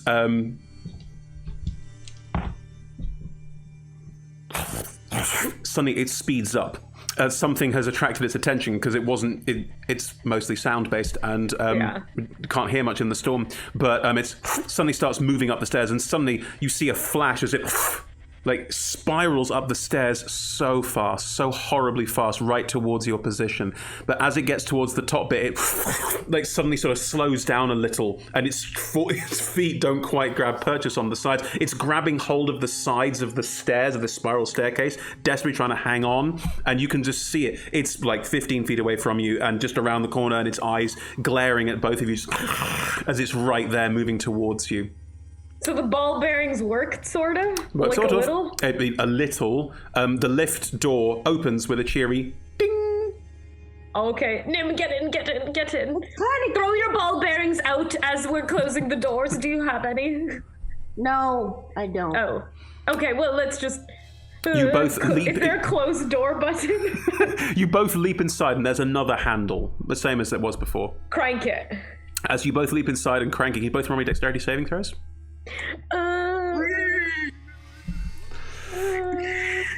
Okay, this is supposed to be my good thing. Okay, 20. Yeah, okay.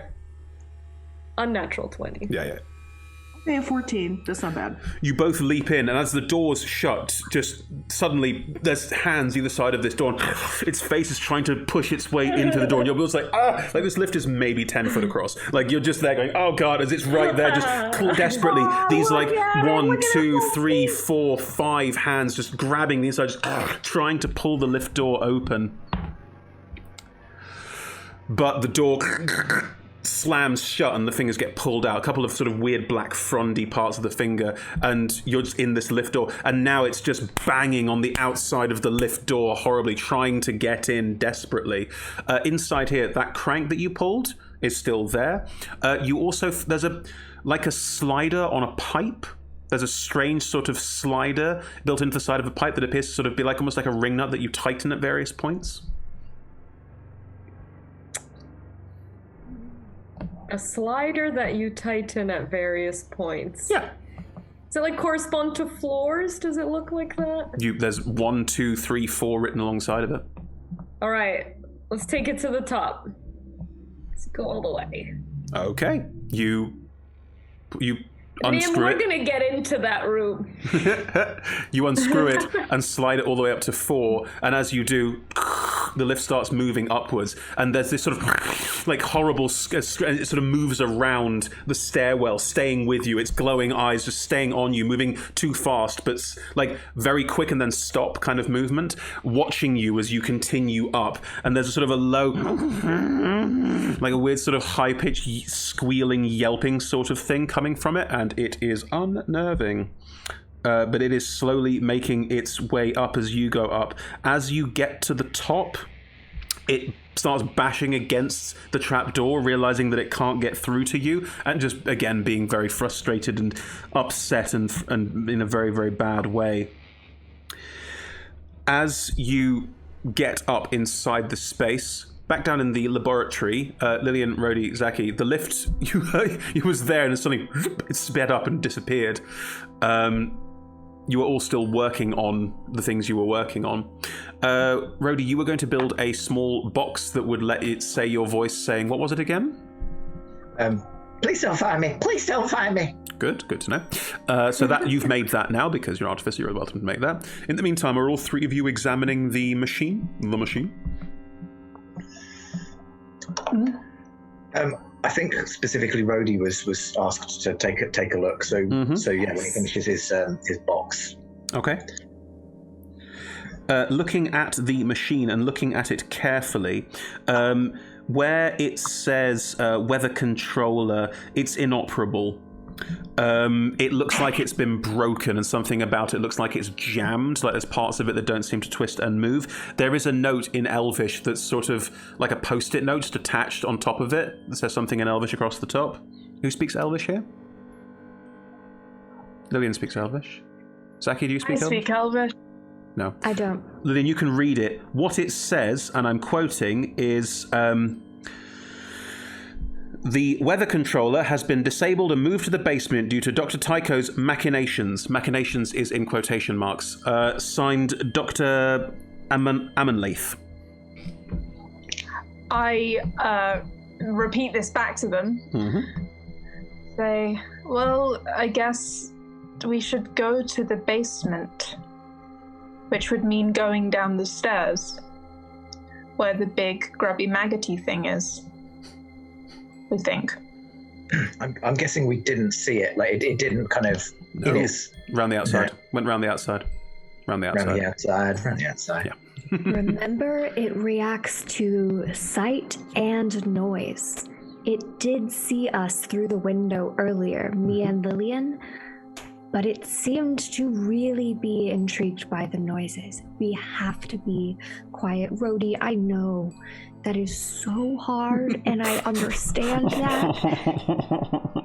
But I don't want to see you eaten by a maggot thing. Okay.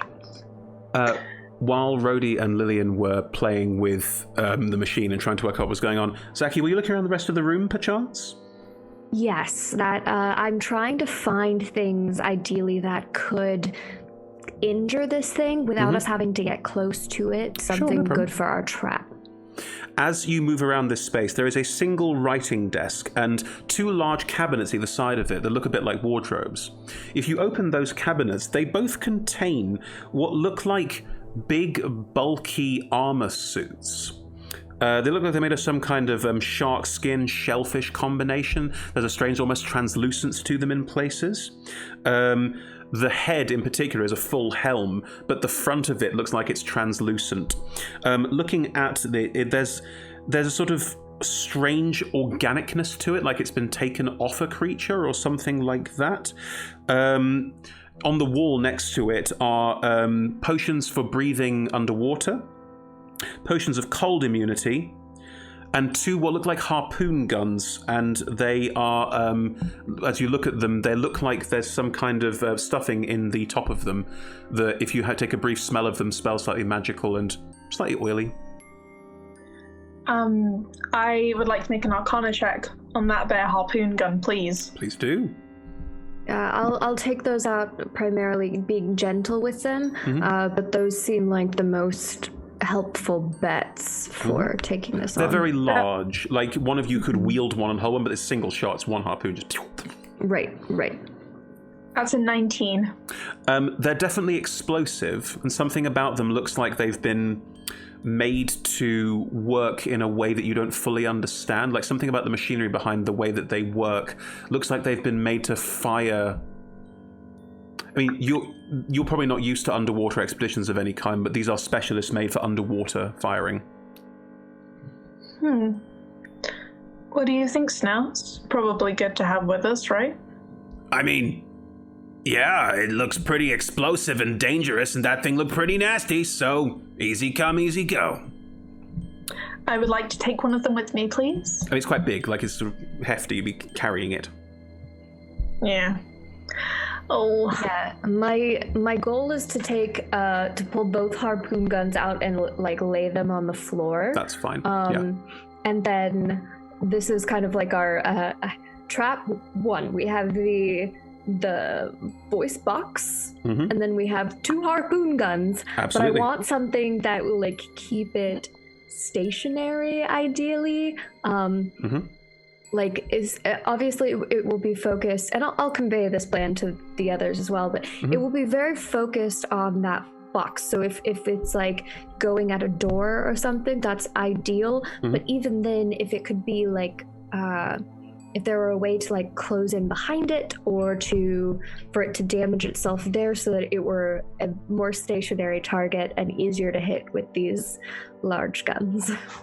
Yeah, you'd have to work on some kind of like framework to hold them, or you'd have to fire them manually and target them. That's the only way that would work.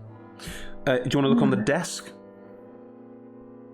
There's no sort of frameworky things there or pieces of what look like. There's no mechanics on there, but there are a whole bunch of papers if you want to look through them. Sure. Are they in Elvish? They are still all in Elvish, yes. Yeah, then I'll have to recruit Lillian.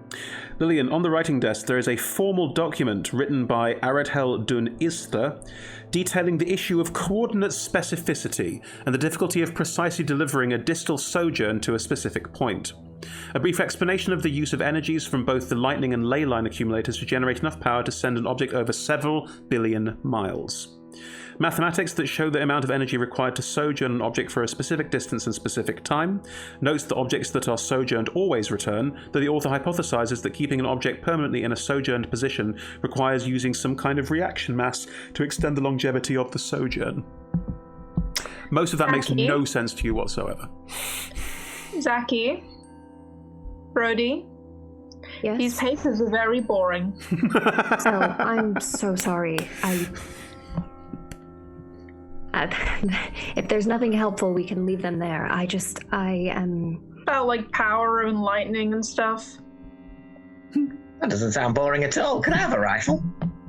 Can you speak Elvish? No. Knock yourself out. I cast comprehend languages. Yeah, fine. I'm scribing. You read all of that again, basically. Does Rhodey understand it? Rhodey, can you roll me a Arcanist check? I don't know, like something about mechanical and Arcana. Arcana. I can indeed. Dirty 20. Dirty 20. Well then, allow me to explain. They are working on some kind of teleportation device. It works over an insane distance, what they call a distal sojourn. It looks like it works over several billion miles. So it looks like it works over a remarkable distance. However, what you can see is that it only appears to work to go from one place to another, and you don't know where that one other place is. There is some mention of it being somewhere not on this world, so it could be another plane of existence, but judging by the way they're talking about it, looks like they can see it. So it might be somewhere far, far out into space? You have no context for that. But looking at the weird suits and the potions for cold resistance and the potions for water breathing, you can start to put two and two together here. They're trying to go somewhere where there is maybe no air, and it might not be underwater, it might be somewhere out of this plane of existence. That it boggles your mind a little, the very context and concept of this. The lightning and ley line accumulators, you don't know where the ley line accumulator is, but the lightning one you've already found, were the ways they were powering this sojourn.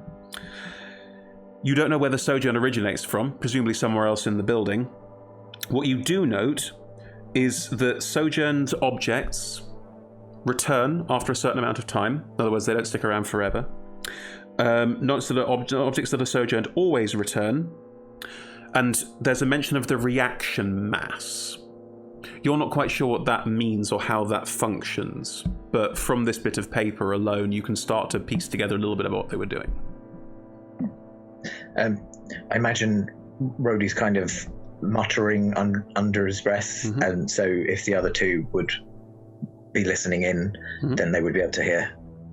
And he's kind of piecing it together in kind of other words as well, so he's not just reading it. Fascinating. Oh. Is it? It's some kind of teleporter. I mean, it's all a bit above my kind of pay grade, but to be honest, this is massive stuff.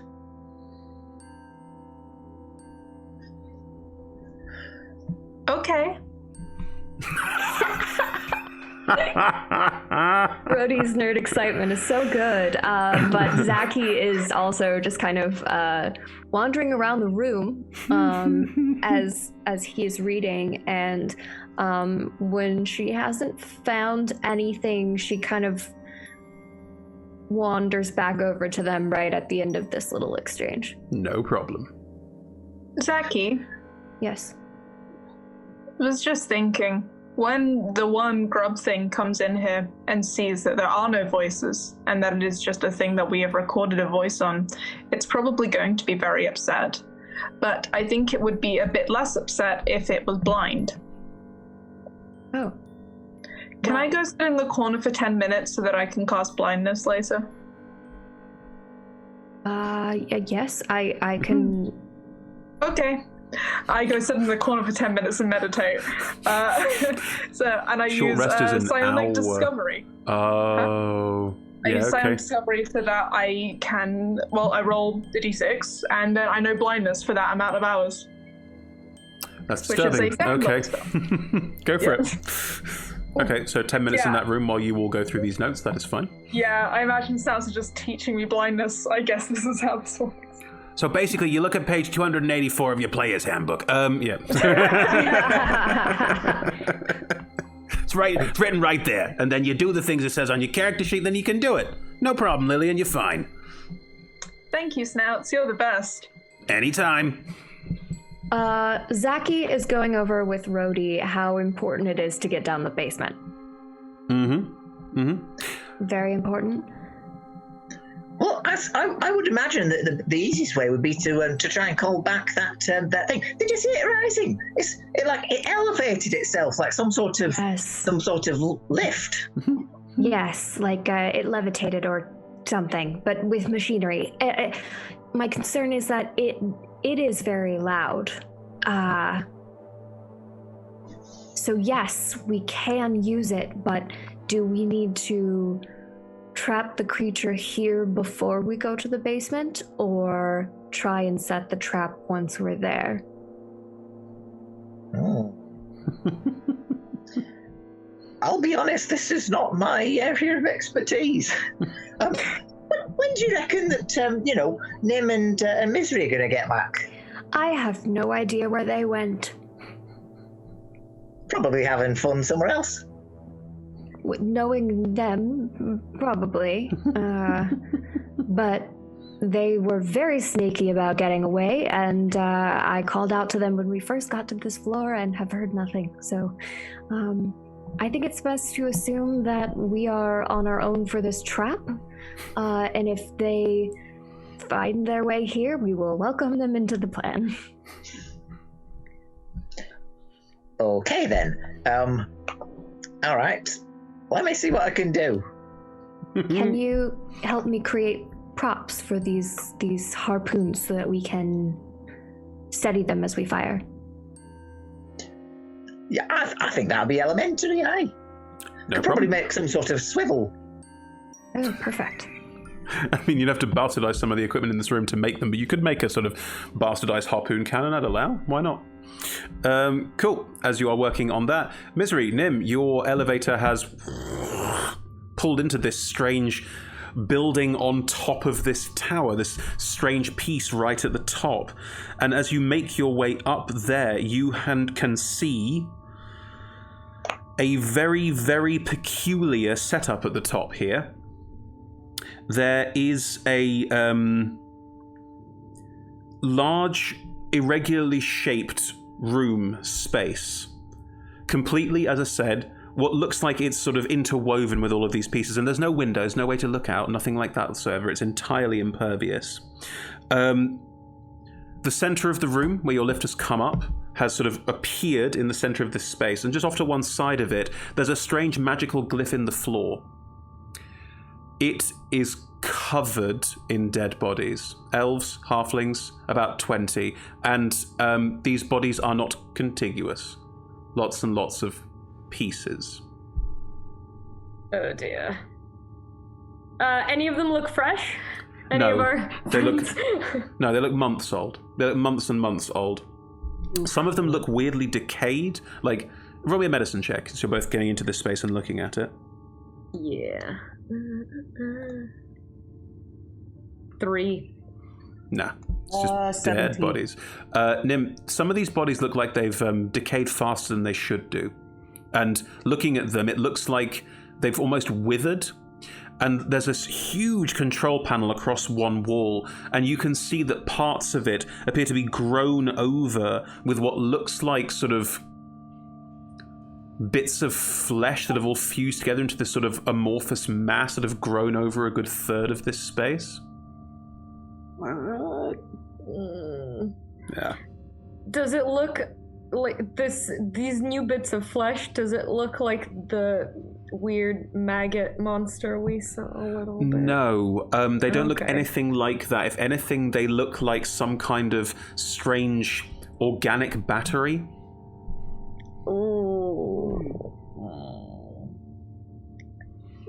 Is there anything else in the room? I'm gonna try to. I think Misery's just gonna turn away and try not to look at that. There are all battery. sorts of these, like, sort of, again, this magical glyph on the floor.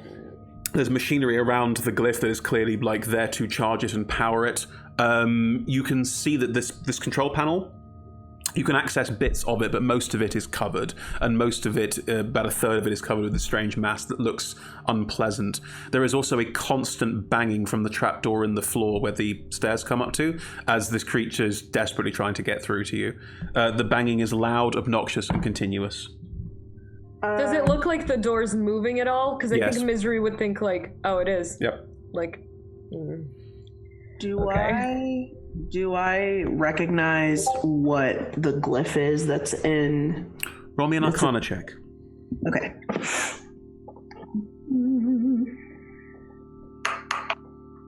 $13. It is a teleportation circle. Ooh. Mm-hmm. Okay.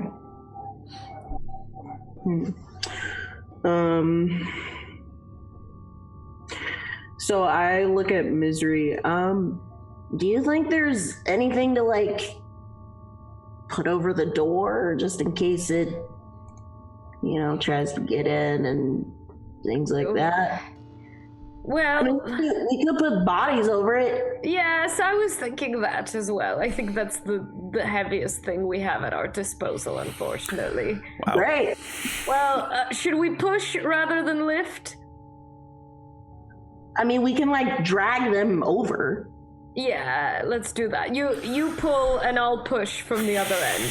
Luckily it's all. I mean, one it's mass. all sort of like bits. Like, you have a sort of like, it would just sort of, like, it would move horribly if you tried to move it, and parts of it are old. Oh wait, I have a shovel. Oh, sweet. Oh, wait. I also have I have some rope if we want to use that too. Like, put it on one of their limbs and just, Yeah, I'd say we could do this. Why are three of the party in a survival horror and two in Tucker and Dale? Like, I mean,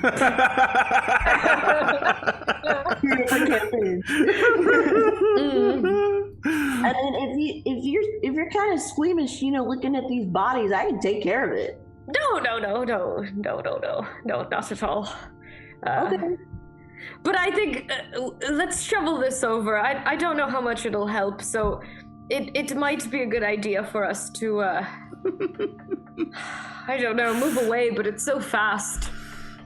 It's a little bit of a tricky situation we find ourselves in. Or the banging is still there, as loud as ever, continuous now. Well, let's talk and shovel. okay, yeah.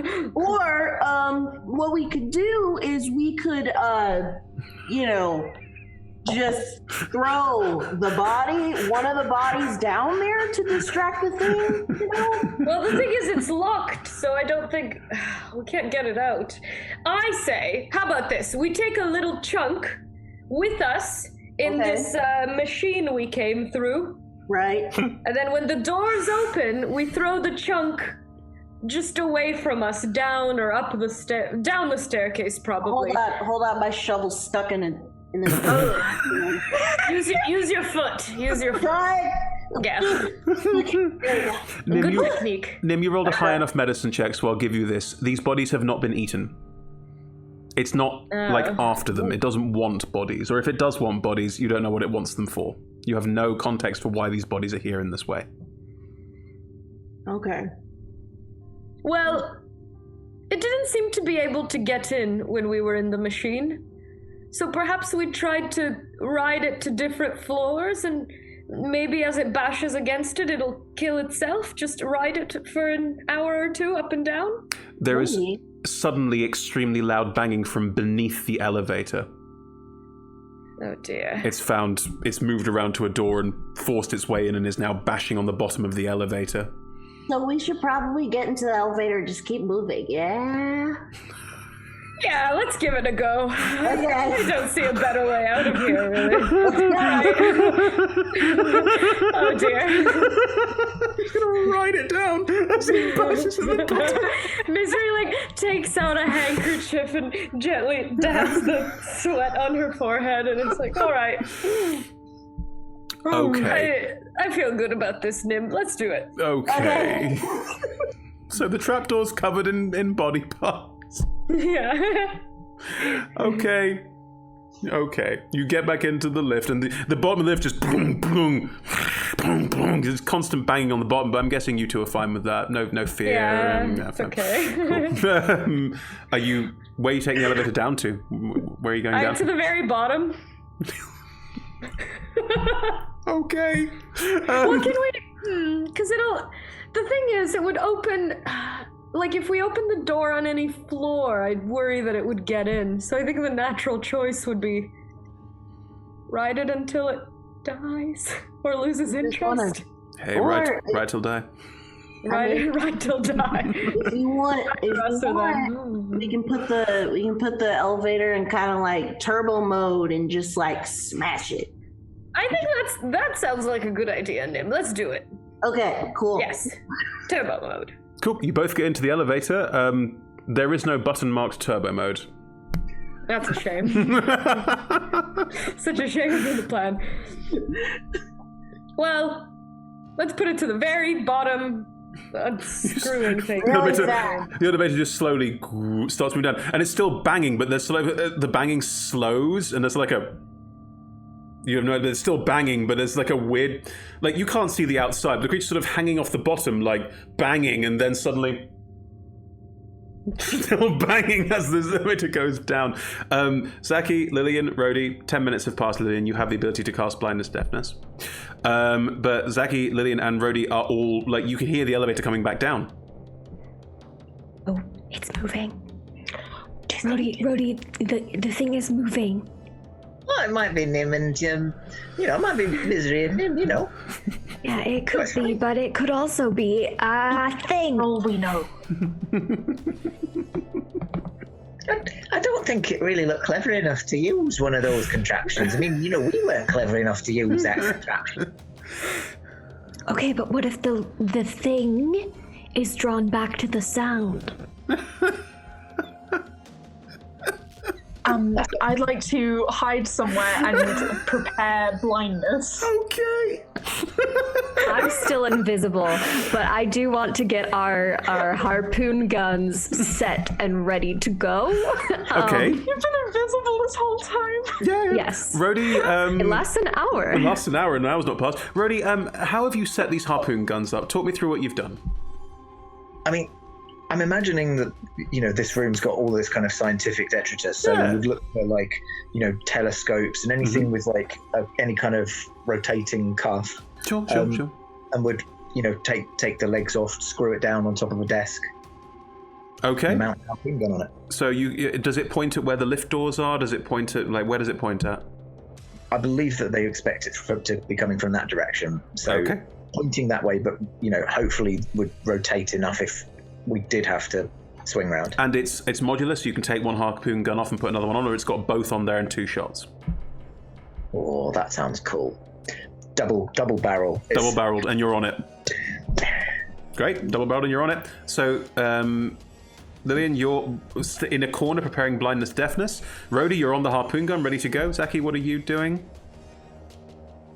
I am ready to cast Phantasmal Force, if need be. But I am waiting because we want this creature in the right spot. We've been over this plan. Yep. We need to be able to shoot it with the harpoons. Yep. But I also have pulled over one of the mirrors. Yep. And am ready to break it to make a dangerous terrain for this. Yeah, a noise, but also dangerous terrain, broken glass for this creature to travel over. Gotcha. So. No problem at all. Cool. As the elevator travels down, then, what you all see in the top of this room, because the elevator, as described, all of the sort of stairway and everything is metal, but it's not. It's all cross-hatched, it's chicken wire basically, but slightly better refined than that. You see the creature riding the bottom of the elevator, just bashing up into the elevator, trying to get inside. Rhodey, I'm guessing you're aiming the harpoon guns because you wouldn't be firing. You're firing at where the lift doors are if they were open, but they're currently closed. Yes, like they're aiming for there. So the three of you just watch as it's there, just going straight down. The elevator is not entirely sealed, like there's holes in it because again, it's made of the same thing. So you can see Misery and Nim just going down over the top of this thing as the whole thing goes down. Lillian, are you casting blindness deafness? Just checking, or is it just a moment of what the hell is going on? I don't. I'd wave, except, like that,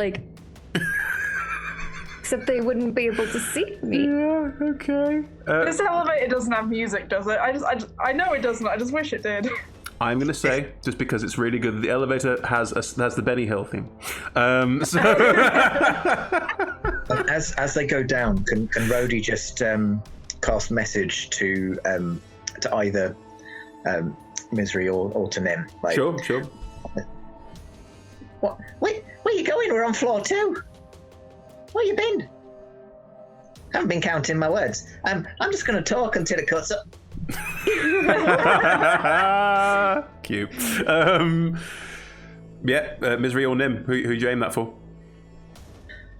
Hang on. Nim. Nim, you receive that message as you head down, and you've passed out through the outside, you've gone down into the main house again, and now you're in this very large room that you went past and ignored, and you can see inside that room that Rhodey's sat in what looks like an awesome harpoon cannon, just looking at you strangely, and that's all you can see. We're gonna smash it! As they shout that, the goes down below. Rhodey just looks at where he believes that that Zaki is, and they're gonna smash it. And it just rides down, disappears.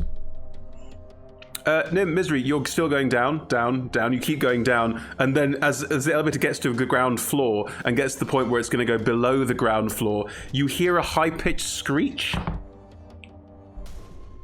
And the elevator does there's a very definite problem. The elevator pushing down as hard as it can, but you're not quite sure. You're not at a point where doors can open. You're just in the elevator, just sort of, and the bottom of the elevator is buckling slightly, and the floor underneath you is sort of like very clearly the elevator is meeting the cosmic monster at the moment. There's a bit of a tie to see what happens next. One moment. I screw it to go one floor up, and then my plan is to go one floor down again. And then we just need to try a little more on it.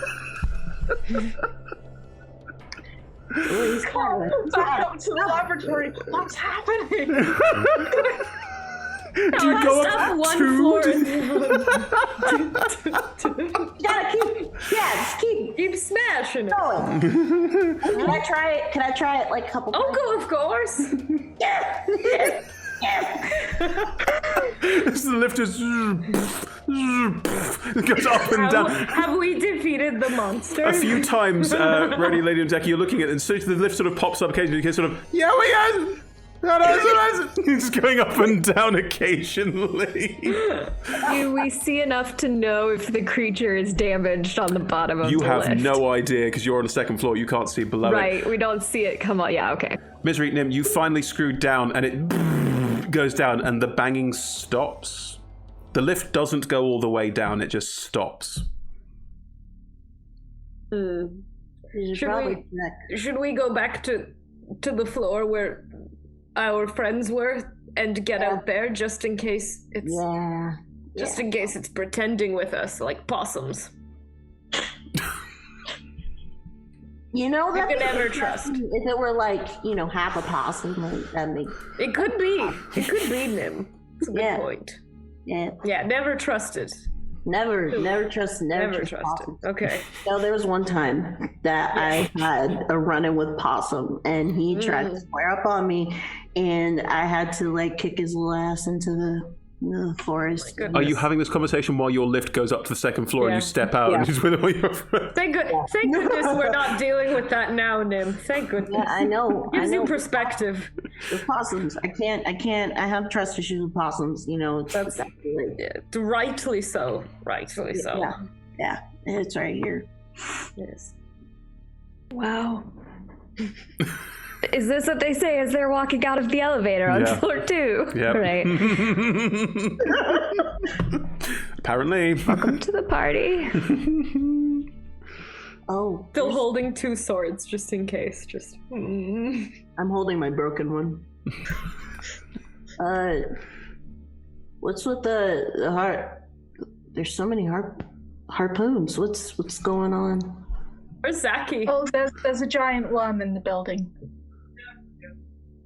Yes. Oh. We've been acquainted. Yeah, that's what we were trying to smash at the bottom. It's successfully smashing, I think. We allegedly smashed it. We don't know. We don't know if it's still alive or if it's even down there. But it stopped the thing. So why not send it to the 3rd floor and see if it's still stuck on the bottom of the lift? Can we do it from the outside? Can you what?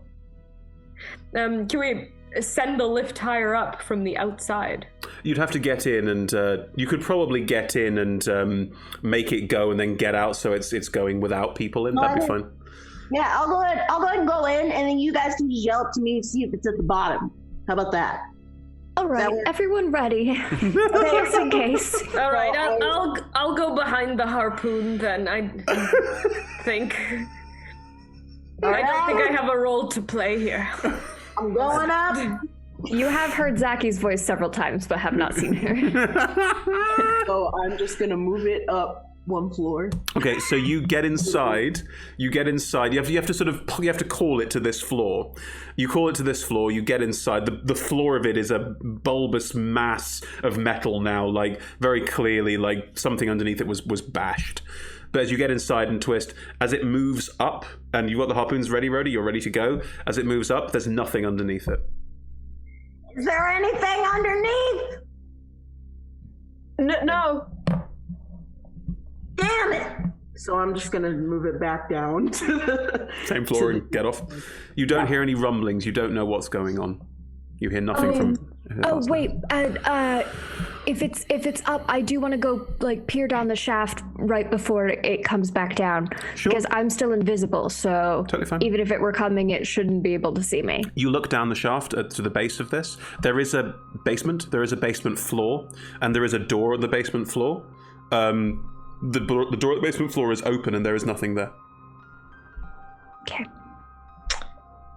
It probably should have reacted to our voices by now, shouldn't it?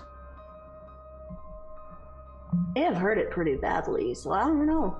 That's what I'm worried about. Even if you did hurt it, it was a pretty fearsome foe. We don't know what it is or how it does survive or even what it's after.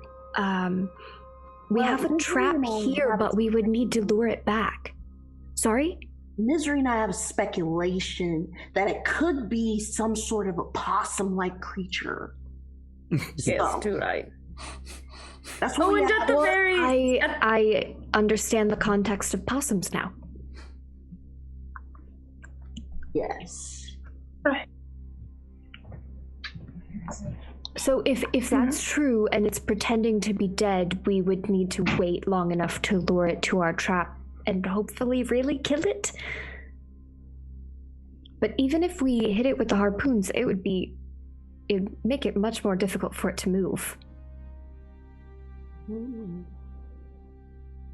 Oh, also on the roof above it, there's a metal room, and there are a bunch of body parts up there, but they haven't been eaten. Just another thing to throw out there. There's some sort of teleportation glyph on the floor, but that's it. A lot of bodies. A lot of body parts. A lot of body parts. A lot of body parts. Covering the door as well, so if we do come back in through that route. We might not be able to, because we shoveled and... We shoveled... Well, look at my shovel. Like, hold it out. shoveled the body parts onto the trapdoor to. Yeah. For protection. Yeah, Right. precautions. Zaki is horrified by all of this. You cannot see her face, but it is. This is appalling. Rhodey, Hey, do you think you've read enough of those papers about teleportation to know how that glyph might work? does Rhodey think that? You rolled a non-nat 20 on the Arcana check to understand the paperwork. I'm going to put that on as a qualified yes. I think I could give it a good go, eh? Should we try it out? Oh, aye, yeah. Just point me in the right direction. Our other option is to wait here until another one shows up. That is less appealing. All right, let's do that then. What if can we wheel the harpoons onto the lifting mechanism with us and take our trap to the roof just in case it comes as we try to use this teleportation device? That's a good idea. Portable trap. Yes. Yeah, Rhodey, I'm pretty comfortable in saying that you could take your harpoon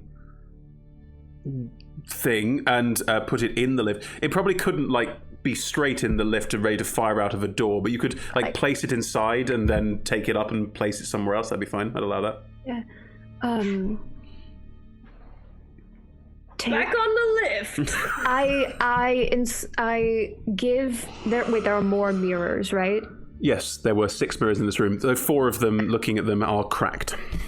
Yes, that's fine. I give Nim and Misery and Lillian each mirrors, and I take one myself, and I'm just like, we can break them to make it harder for it to come over, and also to distract it with noise from multiple sides.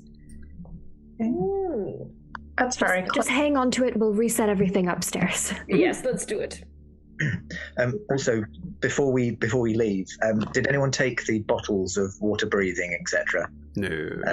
If not, Rhodey would like to. Sure. So you have a potion of water breathing and you have a potion of cold resistance. I think that's... Cool. So you all get into the lift and go up? So what have you 3 been up to while we were... Shoveling bodies. Yes. Yeah.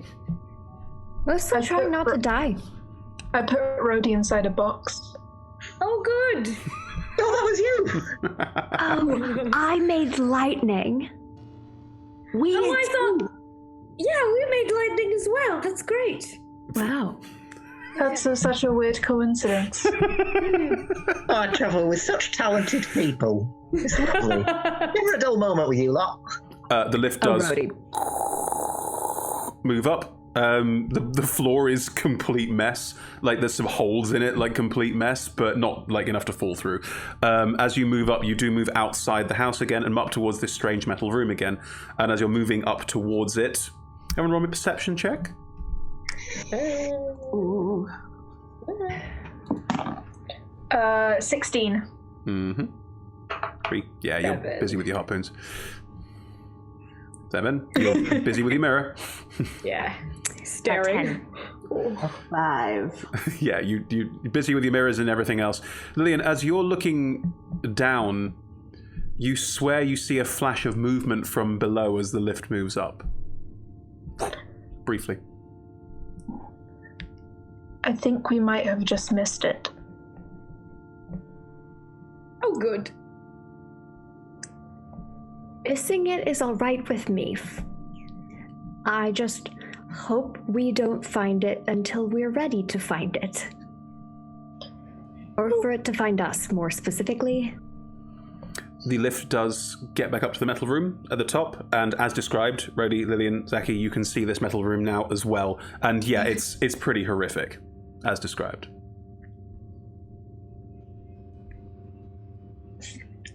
What have you been up to? Just moving things around a little. Moving things. I pick up the edges of my cloak and am careful where I step. I mean, there was already a pile of dead body parts on the floor. They've now all been loosely roped and shoveled over a trapdoor, so most of the floor is blood, but the teleportation glyph you can see is actually etched into the metal. Like it's got blood rivulets running through it all over the place, but it's actually it still looks like it would be functional. Disgusting. I guess the priority would be set up a harpoon gun so that they're ready, and then... Where are you aiming it at? The lift. You're aiming the harpoon gun at the lift? I think that's where it would come from, unless anyone else pointed out somewhere. It's either that or the trapdoor, right? Those are the only two. Yeah. Could I roll an investigation check to see if there's anywhere else? You don't need to. The rest of this room, looking at it, the context for hermetically sealed you wouldn't understand, but this whole room is designed to survive in a vacuum. Snouts tells me it's hermetically sealed. It's fine. Don't worry, it's hermetically sealed. And if you don't know what that means, that's fine. Nowhere in, nowhere out. No big O. So yeah, somewhere pointing at the trapdoor and the lift, if possible. Mm-hmm. And then we'll attempt to activate the rune. Okay, so as you set the harpoon guns facing the hole in the floor, where the lift comes through, although the lift does seal behind it, like the lift is made to interlock, although you can see where the lift has been damaged slightly in the base of this. Looking at the teleportation glyph on the floor and looking at this machinery, looking at this strange sort of organic matter, you rolled a very high on the Arcana check to understand what this does. Can you roll me a medicine check as well? Mm-hmm. That is a 18. Cool. You look at the mass of what looks like matter over part of this control panel, and you don't quite understand it. You don't understand what it is or how it's been generated, but you only take 2 points of damage as you reach near it and realize that it is necrotizing in a way that you don't quite understand. I mean, you don't know what prions are, so no need to worry about that. But yes, there is a weird necrotizing element to it that is something beyond your ken, far beyond your ken. But looking at the rest of the machinery, and now that it has been charged by the lightning accumulator being on, you could potentially, looking at how this room is set, activate the room. You realize you've got all the pieces here to do so. Do you want to do it?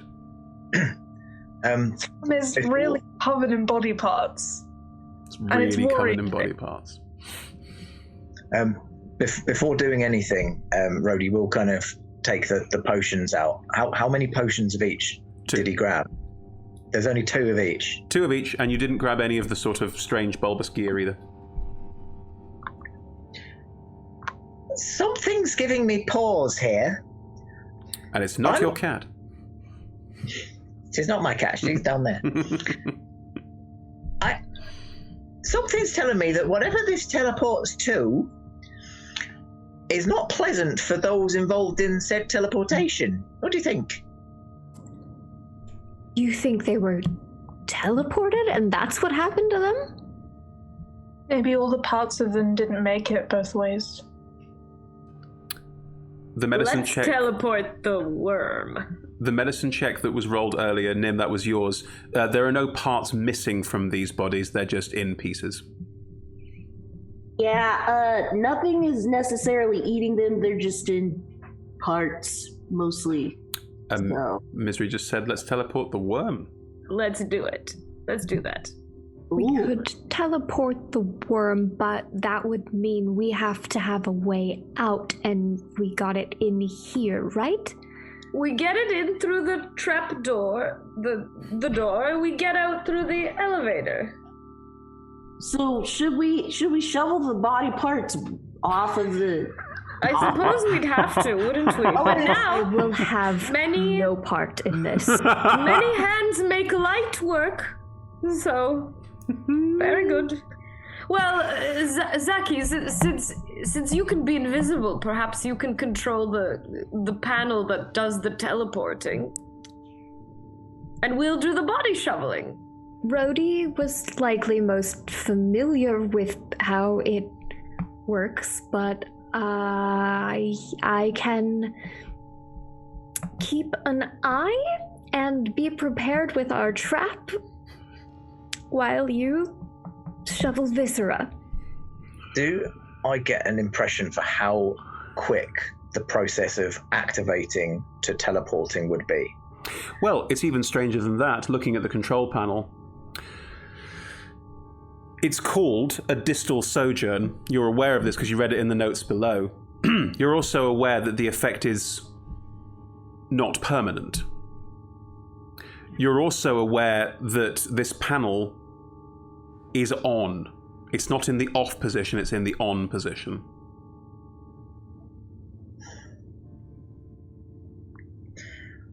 Something's really worrying me about this room. This panel's already on, and it hurts.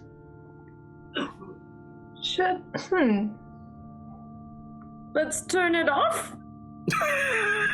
Do you think? Well, wait. Do you think we could take like a what kind? Okay, well, first, what kind of hurt are you talking about? What? I mean, it's necrotic, isn't it? So I guess we kind of hold up a hand, and it's just kind of slightly. What if we take one of the limbs of the dead bodies and we use the hand, like a hand or something, and then we like. No. I mean, go ahead. I like this. Cool. So, Please. Nim is gonna go over to like the bodies and kind of see if she can like find an arm. Sure. Like, huh? You find that there's an elvish arm, a halfling arm or two. I think I'll take the elvish arm. Okay. So she's gonna take the arm. Mm-hmm. She's gonna go back over and she's gonna kind of like do one of these. So what exactly should I do with it? Just It was your idea. Are we in the mindset that we're going to turn it off? For now, yeah. Points to a button, assumably, or again, it's a lever. Oh. Okay. Tough to grab with a dead limb. So, I could also just use Mage Hand. I was just about to say that. It's very fun. So you say this after I rummage through. I just kind of wanted to see you do it. Is Zaki quietly vomiting in the corner just to check? I would say short of vomiting, but she will not watch this. Is this the point when invisibility fades? It's been about an hour. Is this the point when you see Zaki and the horrified expression on her face? Zaki, you doing good over there? No. Lillian, do you mage hand the lever? You turn it off. I do. Okay. Yes. You turn the lever off. As you turn the lever off, there is a powering down. And as you do, inside the teleportation circle, there is a teleportation effect. There is a marking and a moving, and a humanoid body appears and hits the deck. It is wearing one of the strange suits you found downstairs and just collapsed to the floor. Is the body like damp? No, it is not. It is not wet. It is, but looking at it, the outside of it, it is frozen almost entirely solid. The outfit is frozen almost entirely solid. Ooh. If Rhodey saw it and determined that there might be a chance of saving it, I'd like to cast Spare the Dying, but I'm conscious that if it's frozen on the outside and it's a touch spell, that could be painful. Do you want to try and touch the person inside the suit? Yeah. How? The suit covers the entire Wait, body. use one of the corpse arms first. Use one of the corpse arms first. Just to see if it's harmful. Just gets the halfling arm and tries to, like a tongue on a frozen pole. Just does it kind of take off a layer of arm? As you touch the suit is cold enough that the arm freezes to it. Yes. Oh. You try and pull the arm away, just you tear off half of the arm by doing it. Yeah, they're dead. If you look over on the face mask, inside there is a dead halfling, and said dead halfling on the inside, like they're desiccated away, like they've been necrotized completely. It is sort of a gurning half skull stares back at you. That could be the worm. So, yes. Can we kind of agree that maybe the bodies have been brought here instead of sent away when the machine is on and then brought back? That's what I figured. So we don't want to teleport us at all. Not us, no. But the worm, so much. The worm can go there. You gotta get The worm can go there. Do we think if we were to use, Lillian's mage hand to turn it on, but while we're outside? Yes. Let's have a look at this trapdoor. But Okay. The worm's still not here, though. I was good. Ooh, I could lure it up here. We could just yell, couldn't we? We could just all yell very loud. Because I can do it. If we all yell at the same time. Nim, I that could is even- so dangerous. Can everyone please roll me a perception check? 30-20. 8. We've got a dirty 20. Anyone beat that? 7. No. 14. No. Do I have one good roll? Stealth check at the beginning. Hey, That's what look, it was. Renee rolled 2 nat 20s at one point. I think everyone's failing after that. 3 in a row, technically. Oh, I'm it sorry. was, Yes, that's true. Well, 3 in a row, but 2 on advantage, which it has not happened to me in 1 in 400%. 1 in 400 for the 2 in a row. 3 in a row, I don't know. The exponential increase is ridiculous. Why by 20? I'm floating. Yeah. Rhodey. The whole room is just rocking ever so slowly. Do you feel that? Ever so slight tremoring. Is there a window? No.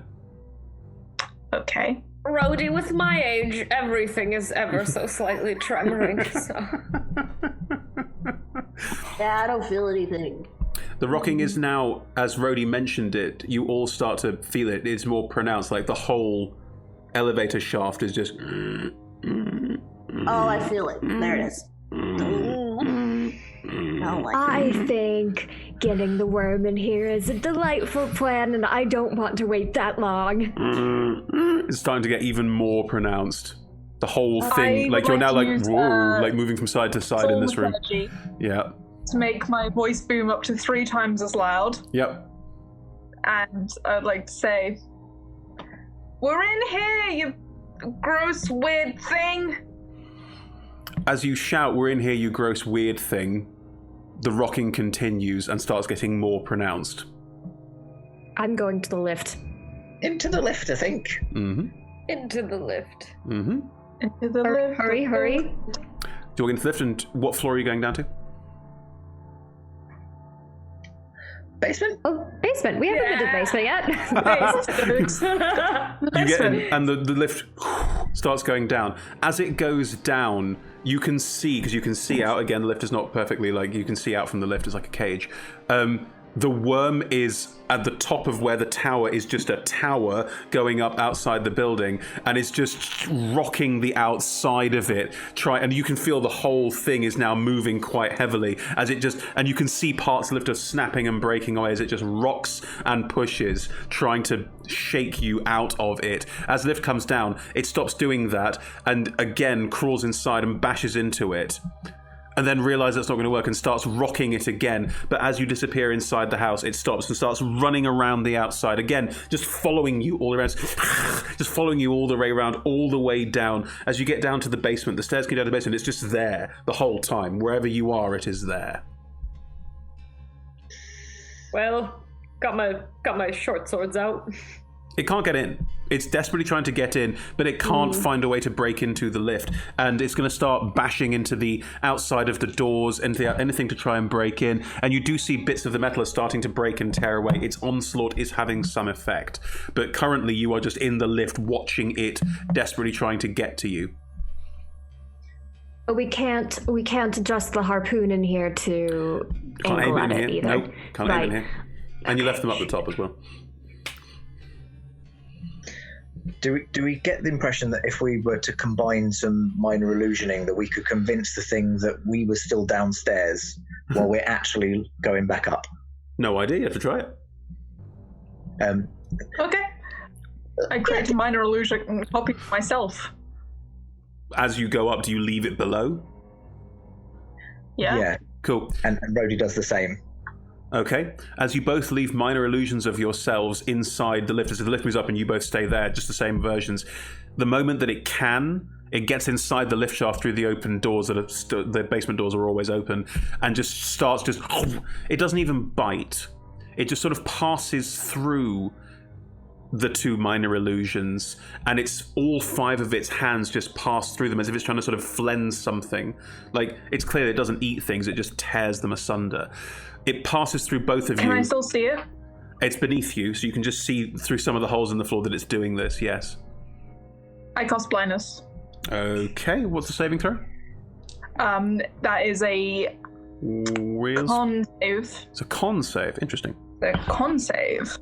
Yeah, roll a 3. So suddenly, and there's a horrible, like that sort of, like the high-pitched sort of screeching thing from it. Then you feel the whole lift shaft again twisting and bouncing as you move back up it, as it bashes around the bottom, desperately trying to do something to get out of this mess it's found itself in. You are heading back up towards the top. What would everyone like to do in this carry-on lift travel movie we have made? What do you think? First floor and run for it? I think running for it is the best option we have at this point. Yes. Do you just stop the lift at the first floor and all run?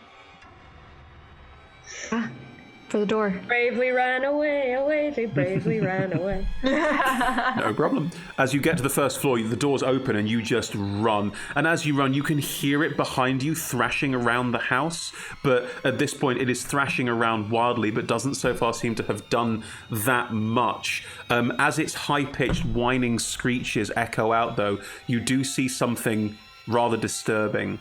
As you run down the corridor, all of the moths start falling down from the veranda, and just this swarm of moths is now surrounding the house and just starts to encroach into the space, and the moths just fill the air, and suddenly you are being dive bombed by a swarm of moths. None of you can see where you're going or know what's going on. You're just surrounded by these moths fluttering all around you, bashing into you. It's all very disconcerting, and you can hear the panicked sort of horrible screams of this thing from beneath you as it desperately tries to start being able to see and hear again. What would you all like to do? I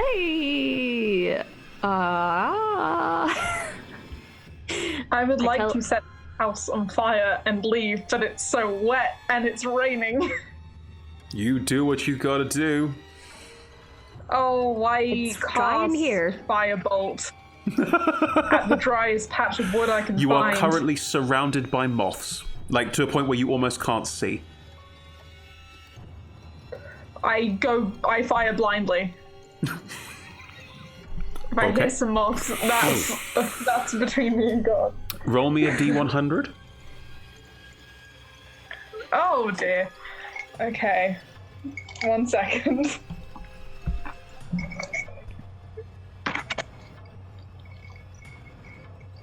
I don't have to do D100s, right? Right, Digging for a there we D100. go. Anyone else doing anything while Lillian fires No, I'm firebolts digging for around a- madly?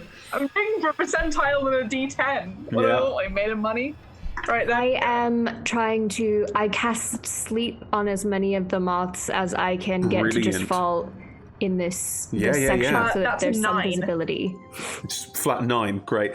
Zaki, can you roll me the Yes. the sleep, the number of creatures that you Yes. affect with sleep, please? Yeah. Because it's hit points, isn't it? It is, yes. It is 5d8, which I'm not entirely sure how to do on. You need to. I've figured it out. There you go. 2, 3, 4, 5. Roll.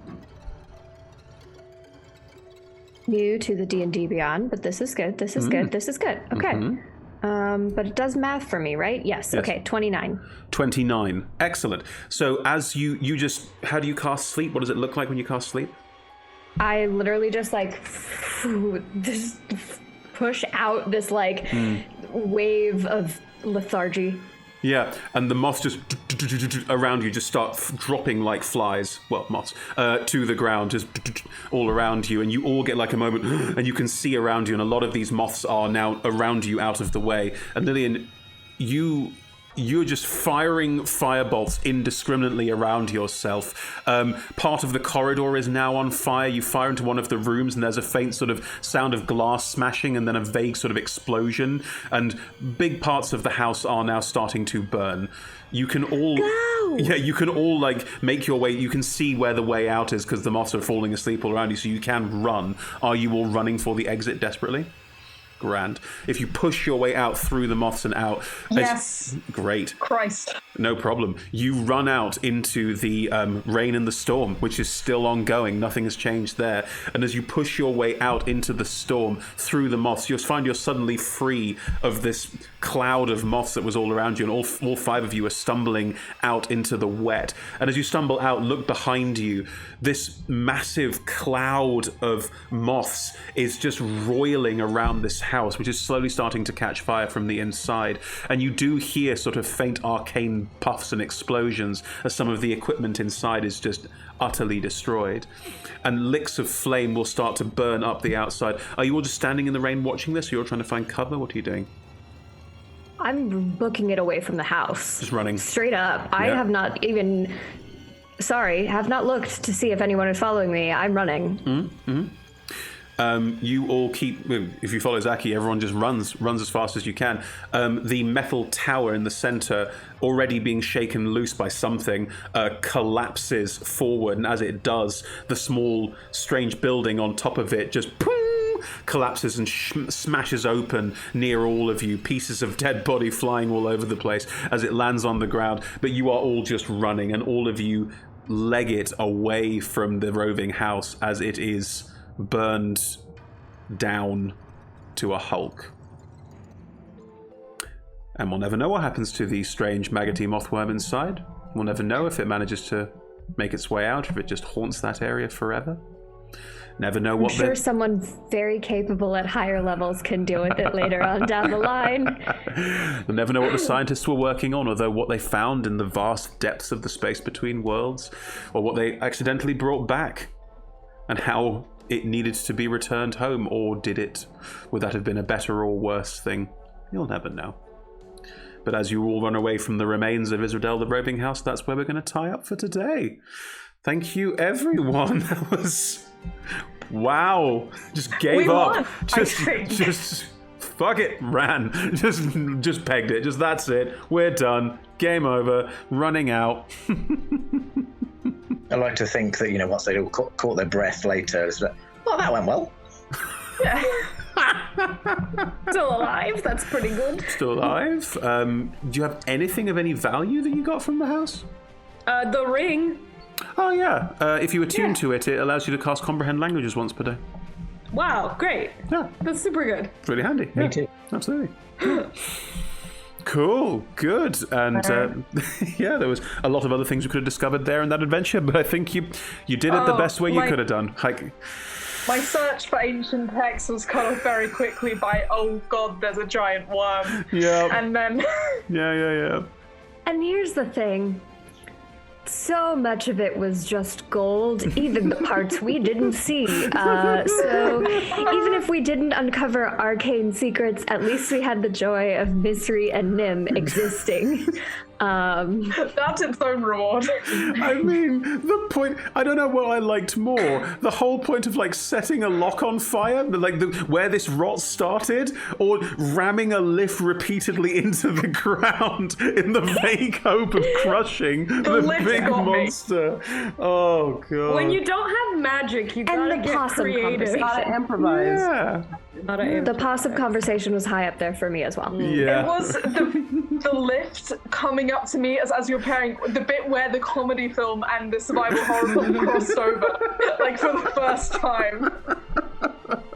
Nothing like a genre mix. Oh, that was spectacular. Thank you so much, everyone. Like, what as the Benny Hill. The thing is, there will be music under all of this. The audience now watching will hear music because we underscore. But we can't use the Benny Hill theme; it's copyrighted. So we'll have to find something like the Benny Hill theme for that moment. Can if you find a MIDI version?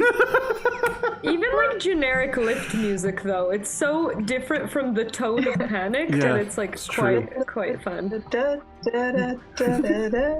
That's the girl from Ipanema. That's even worse. But yes. Okay. I know, but in my head, whenever it's elevator music, it's automatically the girl from Ipanema. Well, most elevator music is the girl from Ipanema, isn't it? That's the point. At least there's plenty for, the viewers at home to discover when they run the campaign for themselves. This is true, and a massive thank you to Saga Forge for letting us run their very serious, well-written game by John McCarry. Thank you so much for letting us run your competition-winning game and absolutely D&D-ifying it, which, making it a disaster. That's the whole point, I think. But yes, that was a great piece of fun for everyone involved, I hope.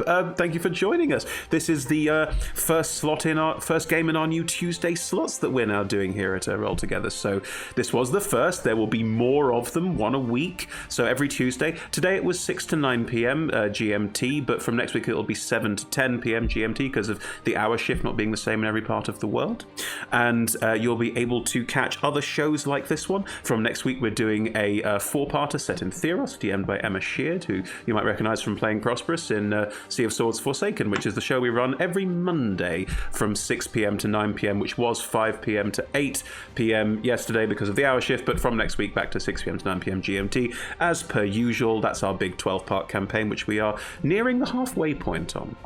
But yes, there will be another four-parter in this slot from next week, and then after that we've got another four-parter DM'd by Justin Wells, which is called Vile Shadows and a Honeyed Smile, and is more of your classic Faeruni high moors adventure, but I'll let Justin talk more about that once we get him on the internet and talking. So yes, look out for many more things from Roll Together in the next couple of months is what I am saying. Apart from that, if you want to find anything more about what we do, we're on Twitter at twitter.com/rolltogetherrpg or at rolltogetherrpg. We will share more on there. We have competitions that we run for various things we do with D&D Beyond. We have Idle Champions codes, all sorts of other things, so do join us there. All the content is streamed at twitch.tv/rolltogetherrpg, and almost always, but not always, hosted by twitch.tv/D&D. Thank you again. Wizards of the Coast couldn't do anything that we do without you and all of your support. Otherwise, massive thank you to HeroForge for sponsoring us, UltraPro for sponsoring us. It's HeroForge.com and UltraPro.com. You hurry have another 30 seconds or so to join the Twitch chat and win not this one, but one very like this one. Just say something in Twitch chat and have a UK address, and we can send you a lovely competition win. And massive thanks to our supporters at D&D Beyond, our champions of the Forgotten Realms, Level Up Dice, and Zavi. I believe that's all from us, but our wonderful players, thank you so much. Do you want to do any particular shout-outs before we go? Anyone? I'm very happy to have some shout-outs. Do it. Love to say thank you for having us. This was course. amazing. So glad to be a part of Roll Together RPG. Oh, thank you. You're very kind. It was a great time. If you want to shout out Twitter handles and Instagram stuff, please do. This is the time to do it. Okay, yeah, I'm Renee Rhodes, and I am on Twitter at RayDNR, which is a bunch of randomness. My cat playing D&D with her D20s at night with the hashtag Rayla Rolls for cuteness, and also just writing TTRPGs, art, etc. Lovely, thank you. I'm on Twitter at Edgar Allan Nope with an extra E on the end because some bastard stole the first one. I have some poetry online, which I have links to on my Twitter, but mostly, if you follow me, you're just going to get my incredibly funny tweets, which is its own reward. Can confirm. That's all I got. My name is Bree, and you can find me on Twitter at Brito with 3 E's and underscore. So I usually just scream out into the void about social justice. I have my own merch shop, and I'm an affiliate of Swords Fall, and I'm doing a lot of just TTRPG stuff. I do illustrations sometimes, and I do some cosplay, and I do makeup looks. I just do all kinds of stuff. So yeah, follow me on Another there. good Twitter account to follow. Those are 3 very good ones so far. Sure, Anastasia, anything to add? No? Yeah, I'm much like Misery, just a little old lady. Don't do a lot of social media.